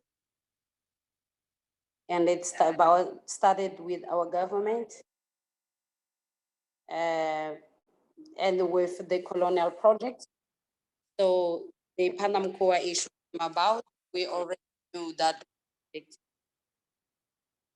of Cahora Bassa has given horrible impacts and crimes, because any projects from the colonial era, it meant projects which did not take into consideration the people and the environment, nothing else than the profit. So we decided first to investigate with biologists and sociologists and many people about the impacts of the dam. And then second, we went to the place where the Mphanda Nkuwa dam was to be built. And we were impressed because at the time, nobody knew or had little information. And we wanted to hear from the communities what they wanted, if the dam was something they wanted, or if it was simple, or if it was being simply imposed to them, just like other projects are being imposed. And the truth is that they knew little, and we reached to the conclusion that they had little information after many visits. What are the benefits? They never heard about any impacts that the dams can bring. Although although they were experiencing already many problems from the Cahora Bassa dam and the flows and the discharges that happen constantly. So the government confirmed that the dam will be built, and they were not consulted. They only knew that they will be resettled and they would receive compensation, employment.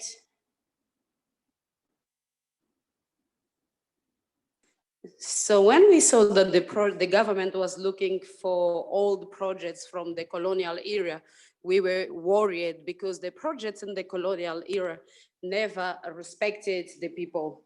So we started to investigate the state of energy, to whom, for what, and we started to investigate, and we found out that the impacts will be higher than the benefits, and how the energy will be exported. So in principle, the energy was not for the people, especially from the Cahora Bassa. We went to visit the place where the dam was to be constructed. There was little information.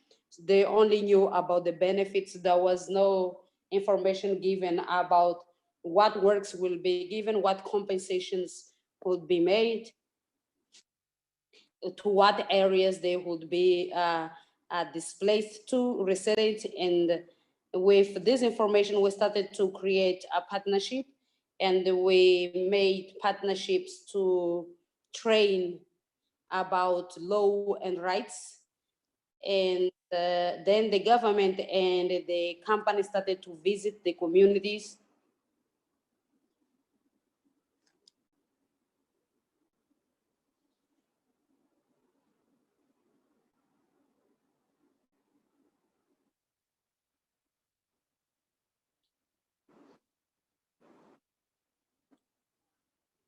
So there was a technical unit created for the implementation of the Mphanda Nkuwa project in 2008, 2010.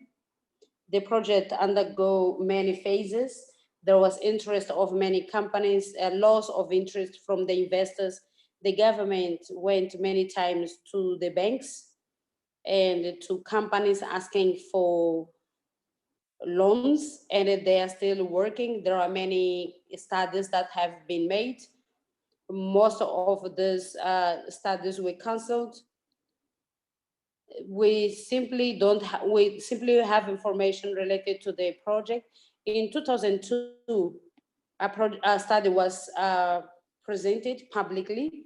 In the launch of this study, what was given to us is that we don't understand the start, and we had to go to the parliament, and then the parliament gave us the access, and when we consulted, there was not much. In 2009, we made another petition to the government asking that the project is voted to be analyzed by the committee that was created from Mphanda Nkuwa, that they have into account all our concerns, that at the time there was more than 9 years, and everything restarted again. The people in charge of the study, of the pre-feasibility study, and which is the COBA company and the Impacto in Mozambique, looked like they had more experience, and we partake of many meetings. And the conclusion in 2021 was that with all failures of this project, our concerns were left without response. The government made a ridiculous comment in which they were saying that the benefits will be higher than the impacts if the impacts are minimized. We know the reality of our country. We know that that is practically impossible. And we know that there is no project in which conditions are created to minimize impacts. So within this 20 years, we have produced a lot of studies, and we have compiled a lot of guidelines for the Mphanda Nkuwa. We have made a study of clean energy for the government. We have consulted, we have hired a consultant to give us an idea of what clean energies exist in the country, and he was ignored, and our report was attacked as if we were making a crime. We have contacted technicians to look at the seismic activity. He came to Mozambique and he had a meeting with the consultants, and nothing changed. We have analyzed the impact of the climate change, not what the dam will impact over the climate change, but the impacts of the climate change, what the climate change will impact in the flow of the Zambezi River, and that it will make the project economically unfeasible. We have been working during this period with technically with the communities, and we started to see division between the communities from the leadership. They thought that those who were supporting the creation of the construction of dam, they would have any benefit. And recently, again, it is again a priority for the government. A new consortium was created, and we are talking about a ghost office, because since it was created in 2018, we have sent letters. We have no response, even from the first letters were never received, because from the department where this supposed consortium is hosted, they had no information about the existence of the consortium. And what worries us is the threat of these projects in the communities. And above all, that they suffer and the right that they have if they do not want a project. So just like every year, what JA does yearly, we celebrate the day of actions against dams and for rivers and for waters and life. And this year we also celebrated. And it is sad that I cannot show from my presentation, because we have various situations in communities that are at this moment with Chauke in Tete. And we have various situations with the JA team.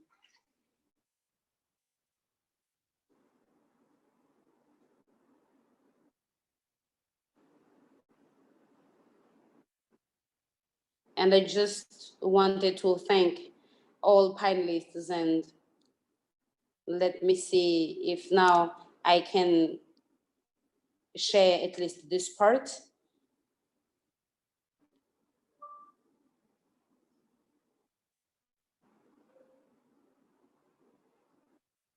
I don't know if we will manage to share the screen.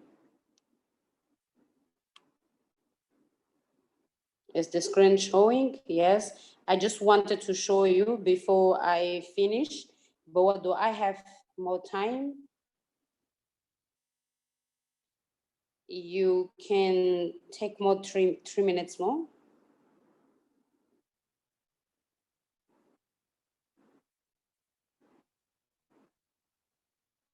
It was very confusing for me that this presentation was not ready to be shared. But what I wanted to say is that these are 20 years of struggle. And above all, the worst is that for us, what costs us a lot is the life that these communities have, what they have been suffering, what they've been going through throughout these 20 years. Just like Latif said very well, when they made their survey, when they made the household survey in 2009 to 2011, when the second year was approved, when they made their survey of the households, they said that they could not do anything. These communities are living without being able to build schools, without the support of the government. They are living in despair. They are living in despair without of not knowing what their future looks like. And they are waiting that one day the river will remove from that life of dependence of natural resources of the land, of the river, to be able to survive. What will happen with this community? And whoever lives in Mozambique and is from Mozambique knows our reality. There is no another place to live. And the Tete is a province that has been completely exploited by carbon, by charcoal. And what happens in Tete is already very serious. And with these communities having to be displaced, if this project advances, I cannot think of what can happen. For me and for us in JA, what is happening in this community is a crime against human rights. It's a crime, and we are working with us, and we are suffering with them, and we don't know what we can do. In the present year and last year, we launched a petition to see if we can stop this project, because we need to stop this project. And at this time, our government is again looking for investors, and if only an irresponsible and criminal investor can fund this type of project. We have a petition that we launched in December, and we are relaunching it again. We launched in December because we wanted the communities to give us information if they really wanted a petition. And after we have gathered around 1,300 signatures from the communities, we have launched it to the public. Erica will later share it with you. Here I want to thank, and I'm sorry for the mess with the presentation.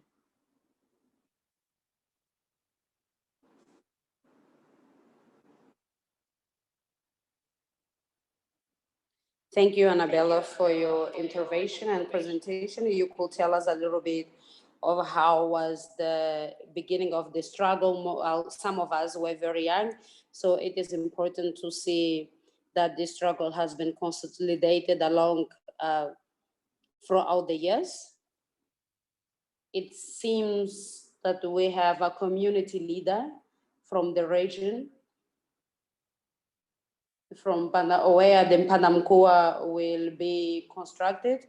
And if that is the case, we will talk to him through you. The issue with Mphanda Nkuwa and the other dams that they are not benefiting the population. For example, what Valley has done is only benefiting them, it's not benefiting the community. And when we build a dam, we not only should look at the market, but at the community in general.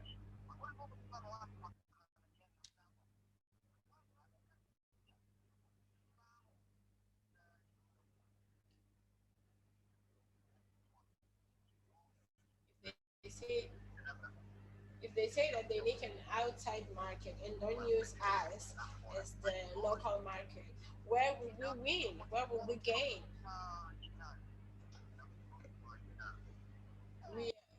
We are close to Jindal, and there is a big confusion in this issue, and we don't know the way forward from here. And they are always demonstrating, and we don't know where it's going to stop.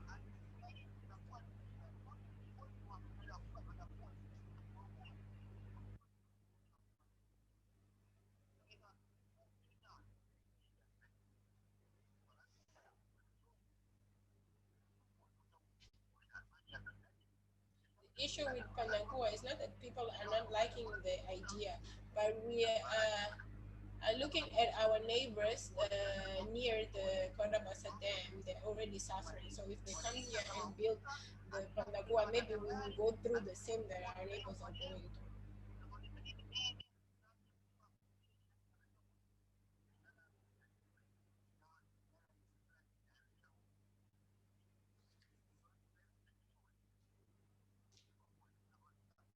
If we go to Moatizi, you see the communities there, they are suffering. All the sands that have been taken out for the coal exploration, people are suffering from Val's investment. So if they build the Mphanda Nkuwa dam here, what will happen with us, the local community?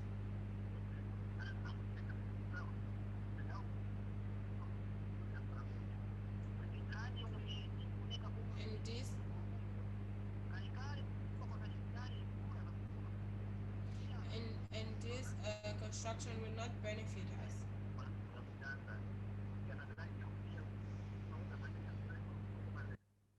Talking about climate change, we have seen even the rains,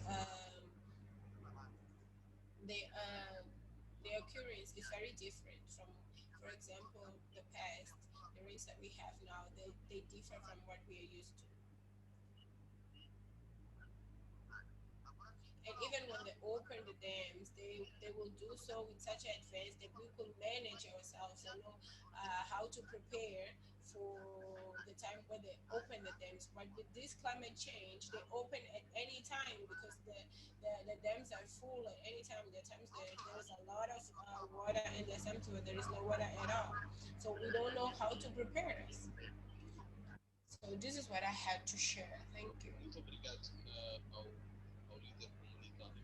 Thank you to our community leader for his intervention. It is possible to understand here that the members of the communities, they don't have a sense of the future, what is going to happen going forward.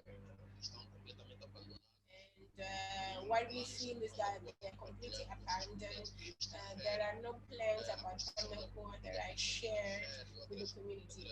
And this goes against the Republic Constitution and other national and international laws, and the struggle that has been conducted by JAR has to be shared with everyone. It's not only Mphanda Nkuwa. Mphanda Nkuwa is only an example of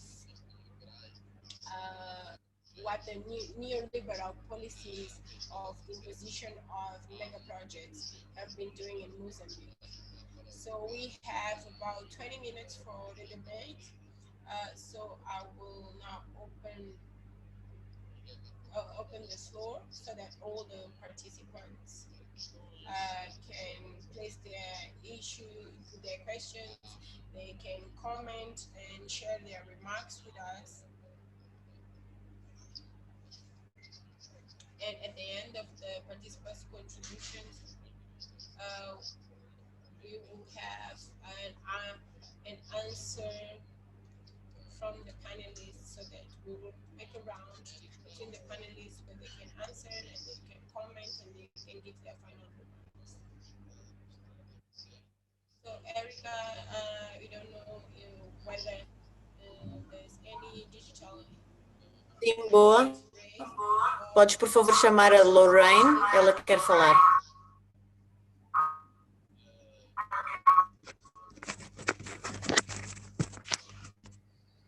Hello, everyone. My name is Lorraine Kakaza. I'm based in South Africa, working for Women Alliance in Africa. Thank you for the presentation. And I'd like to say the struggle that we are facing is almost the same, because in the DRC, there's Inga Dam, and they also did the very same thing, that they will be giving us electricity in South Africa. What I can say, all these promises are false promises, because whenever the mining company or multi-corporation came to a certain country or communities, they will come with the name of development. And many people, when you talk about development, they think of change that they will bring in their livelihood. But honestly speaking, there's no such. The only thing that they are bringing to people's livelihood is the sickness, suffering. All these things, they are only doing it for their own benefits. They make profit at the end of the day. And then they will bring conflict within the communities, because communities will say, yes, we will be working, we'll benefit 1, 2, 3. For instance, if I can make an example around the Inga Dam. People used to fish, people used to put food on the table. And I believe even in data is the very same thing. It's not only about making money, but then the land is most important. And they don't consult, they don't do that, they just come and bring their businesses. So if we can all unite, being in solidarity, and try to teach people about their consent, the right to say no. If they say yes to a particular thing, they know that there will be benefit. Our government, they are killing us. And the only thing, what I've learned from this webinar is that we need to know the name of the company, where it's based. I believe it's not even based in Mozambique. And then after that, we'll take it from there. But what we are doing in my organization, I work as a field campaign. In Inga, they are fighting. And also here in South Africa, we are also fighting. We took the case to Parliament. We've tried by all means to use different tools. Even the stories that we had today in this webinar, they are so useful. We can still use them. And I don't have much to say, but then it will be very important if we come together, and we also put the people at the forefront, not NGOs to be at the forefront. The people who are suffering, who are facing this thing almost every day, they are the ones who are supposed to be at the forefront, and then we are willing to support them with whatever that they need. I don't have much to say, but I'm heartbroken, because even in South Africa, people are suffering. As I'm talking today, where I'm staying, we're having load shedding. Eskom, they've been using coal. That coal, it's not good for our health. We are sick, people having sinuses, having sort of problems. Whereas on the very same time, they are owing a lot of money. And then the government is always involved in such issues. And at the end of the day, when we fight, we try to raise our voice. Even the Constitution, it's your right to protest, it's your right to say what doesn't stay well with you. But then they use the state to come and kill us. That's the only way they use. But if we can all fight all over the world, against this multi-cooperation, we can win the fight. It doesn't matter if they kill one of us, but then if we're still able to talk about our struggle, at the end of the day, we'll achieve what we want. It doesn't matter, it will take us years, but one day, the achievement that we are willing to see, we will. Thank you, I have to stop there. Thank you so much for the opportunity.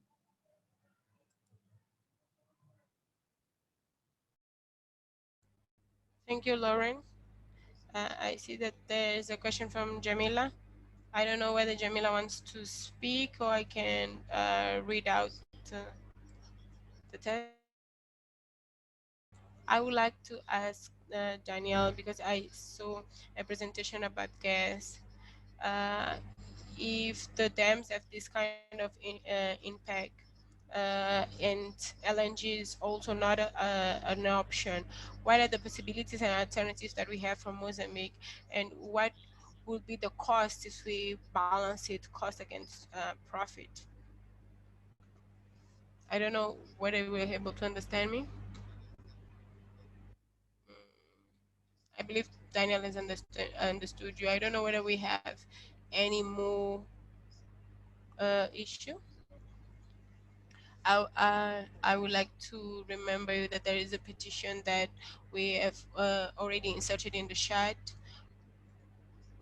where you can read the arguments and sign at the end. I just shared in the chat. So I don't know whether anyone wants to share and ask something, because I will, if not, I would like to invite the panelists in the same order to answer the questions and make their final remarks. So maybe if we start with Daniel, and I see Nader is raising hand, he has a question.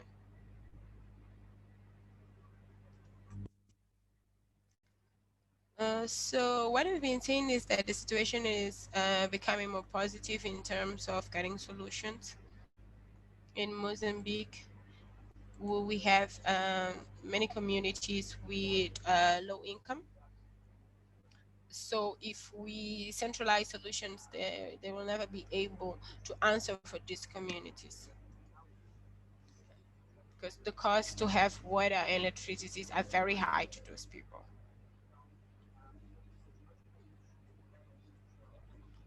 I would like to share some slides with you. I'll try not to get into so many details, but it will be good for me to share them with you.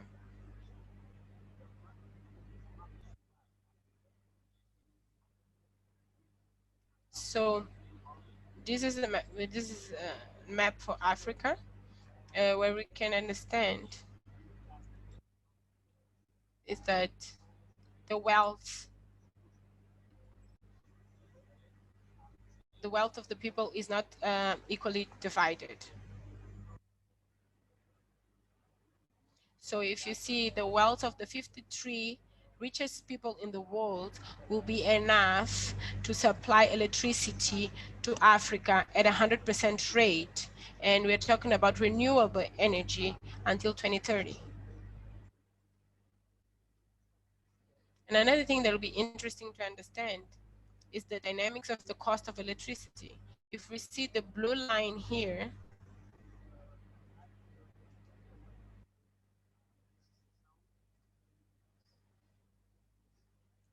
it's about 1 gigawatt of processing, of computer processing.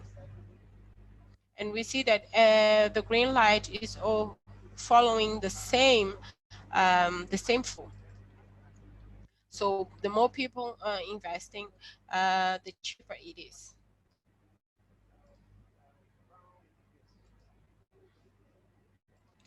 And then we have the red line, where we have other types of energy like coals, because they will not be able to reach the same level because they have the costs against petrol, oil, and gas.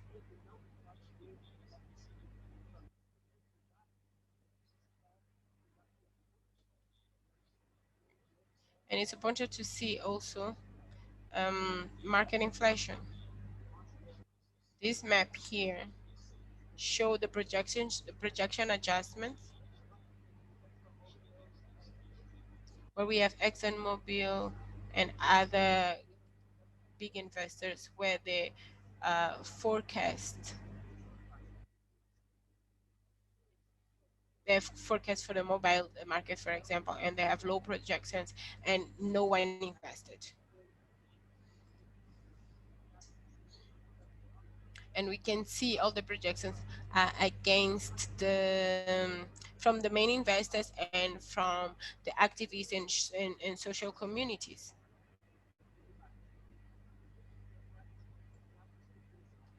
So we see here that 80% of the market is based in speculation. Only 20% is based in real things. So these big companies have the power to put the big investors investing or not, according to their own agenda. I would like to go into more details, but there is a presentation only in that there will be more viable. And it shows you what happens in terms of energy, the amount of Mphanda Nkuwa project, and it shows a great potential, and the cost is lower than what people would think. So thank you. I would like only are these documents public? Are they on your page? Yes, they are on our page, but you can also contact me by email where I can send you further information. The other information is and participation is greater than what our government say and share with the general public. Yeah, so okay, so I'll register your email and then afterwards I will check your page. So how can we contact you? I will share my email in the chat, so anyone who wants to talk in more detail of any issue that I presented here, I'll be available to answer. My apology to the interpreters. I know that I was faster on my presentation. If there is any question, I can repeat myself in English. So I believe that the essential was shared. I will just only ask you to exit your screen and stop sharing it. Thank you.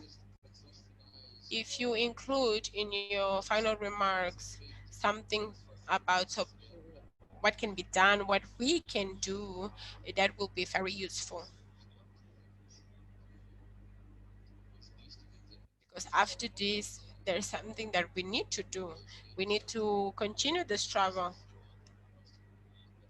And it will be very interesting to collect some of our opinions about what can be done. So the first,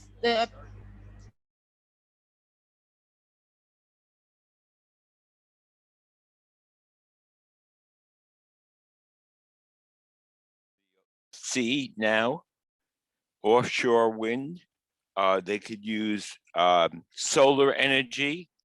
And of course, small dams don't have the same impact as these large mega projects. So that's the first thing. The second thing, with regards to Mphanda Nkuwa, apart from the uncertainty that it's creating in the lives of all the people in the area, if Mphanda Nkuwa is built, there's no certainty that there will be a market for it, for all the excess energy, especially if Inga is built, because Inga will just overwhelm in production Mphanda Nkuwa and Cahora Bassa. So that's the second thing. The third thing is I want to get back to the final point I made earlier. When we talk about large dams and who benefits, it's very clear that the people who benefit are the powerful and the rich, people and people well connected in the state.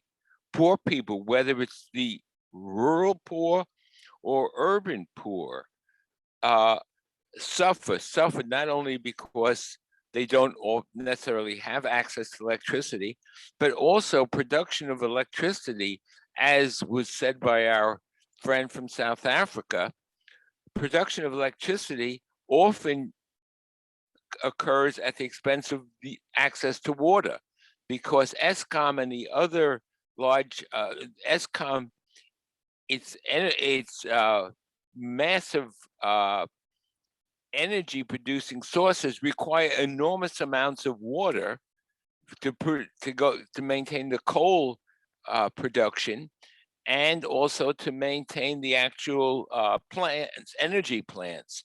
And so you produce a little more energy at the expense of potable water. And of course, it's poor people that suffer. So in all these respects, it's poor nations that suffer, it's poor people that suffer.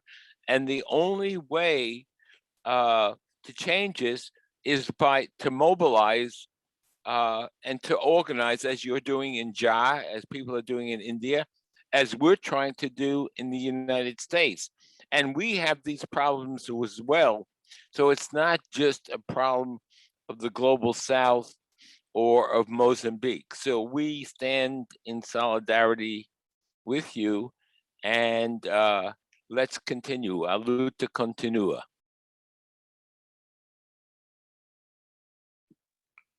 Thank you, Alan. I think we now have. Desculpa, falei em português. Penso que agora temos. I believe that now we have some of the members of the communities. Daniel, do we have them doing some final remarks or not? We gave them the option, but they did not answer. Let me just confirm with them. So while Daniel is confirming with the members of the communities, I would like to invite Natasha for our final remarks, to share her final remarks with us. Thank you, Boa. I do have some final remarks. Not about alternatives, as you asked, but I believe because I believe that the past interventions had approached it, but I believe that apart from the alternatives, we also need to take into account a very important aspect that is about who is directing this public and economic policies of the country. It's clearly foreign interest and from the international market, and these projects are not being implemented to answer the needs of the Mozambicans. Projects like Mphanda Nkuwa are the proof that we need to reflect and deconstruct all these neoliberal premises that guide the government and guide the public and economic policies of Mozambique, but these do not constitute, for example, I would like to congratulate the organization to bring to us the voice of the communities, because these are the voices that we need to prioritize. The fact that these communities are not aware of their future, they are uncertain about it. It's a proof that there's a great level of marginalization of local interests, that the masses are being ignored, and they have been imposed upon them neoliberal policies to answer to international interests. And if we continue this way, we will not leave this cycle of underdevelopment, of poverty, and we will still navigate in development model that is economically unequal, is socially unfair, and is environmentally destructive. So this is my opinion. Thank you, Natasha. Daniel, do you have any indication from the communities?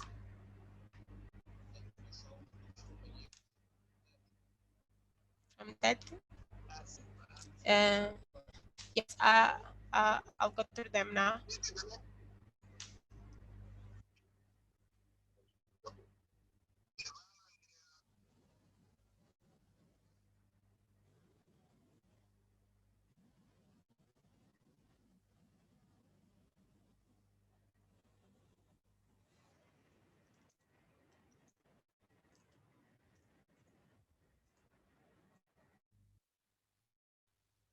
I would like to thank you for the opportunity, because I am a fisherman.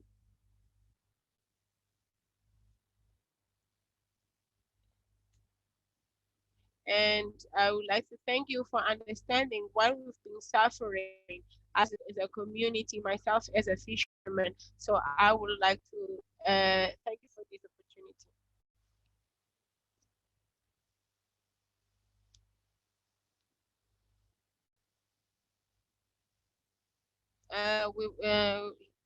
We would like you to keep on sharing information with us going forward.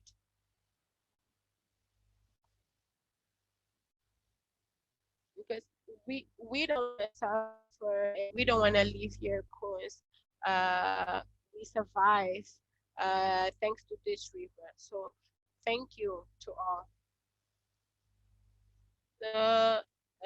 Thank you. We are the ones who have to thank you for your courage, for the work that you've been doing, for the struggle that you keep upon, and we are all together with you.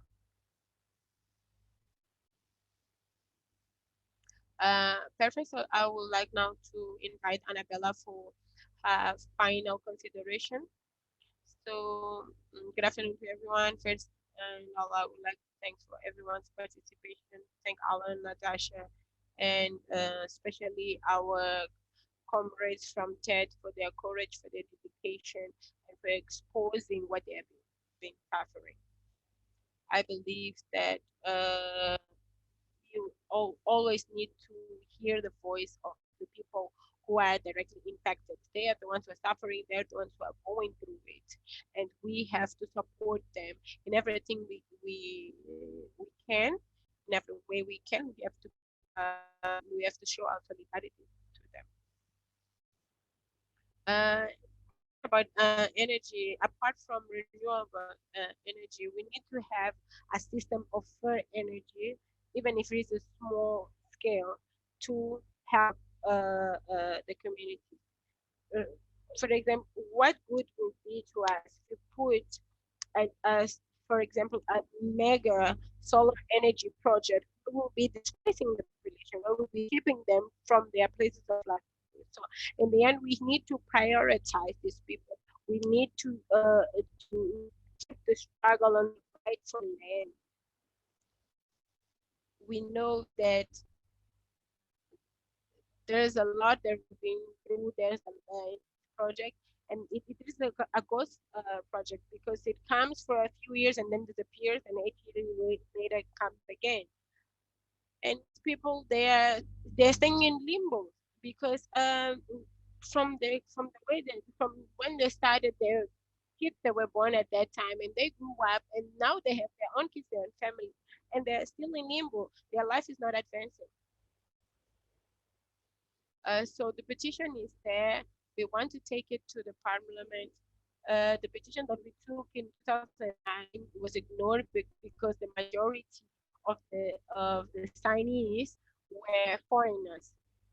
We were about more than 1,000 Mozambicans signing it, but the majority were the foreigners. So we have to stop this. It's not possible that we have foreign people supporting more Mozambicans than Mozambicans themselves, or something that Mozambican communities are suffering.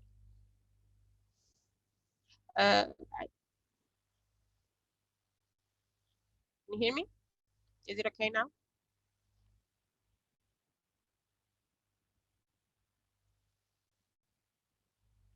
So we Mozambicans, and supported at the international level, we need to start raising our voice and to fight against this project, because it will not be bringing anything new. And I would like to, especially for the international community, because we are fighting this. My struggle is your struggle, and your struggle is my struggle. So I would like to thank also our comrades from India to have shared their solidarity with us. To thank Natasha, Boa, for your moderation. So I would like to thank each one of you. Please sign, disseminate the petition, and we have to stop this project. So side goes on. A luta continua.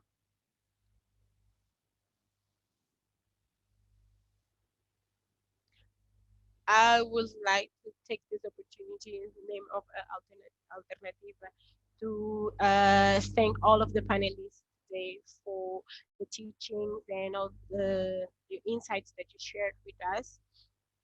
And I believe that the issue with the models is very important because the decentralization of all the economic chain and productive process is very important here. And if we can talk about the food sovereignty at the agricultural level, we have to start to talk about energy sovereignty, not at the mega sense that they are imposing it to us, but in the popular sense, in the sense of solving the concrete and real problems of the people of our country. So with these remarks, I would like to thank all of you. This video is being recorded and they will be shared through the appropriate channels. SHA and Alternactiva will share to you.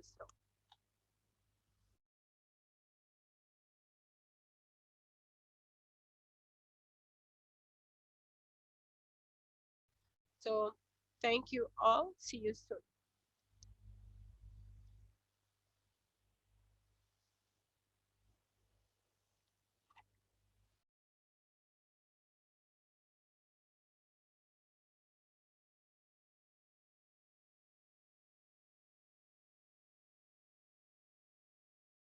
Apanhado saiu. Aquela doido ainda não está no White House. Já não está, Felizmente. Tchau, tchau. Okay, abraço a Bob também. Abraços a vocês. Abraço a ti, Anabela. Obrigada, Dipti. Boa e a todos vocês. Tchau. Tchau. Tchau. Muito obrigada às tradutoras também. Muito obrigada pela tradução. E pelos participantes estarem connosco aqui todo o tempo.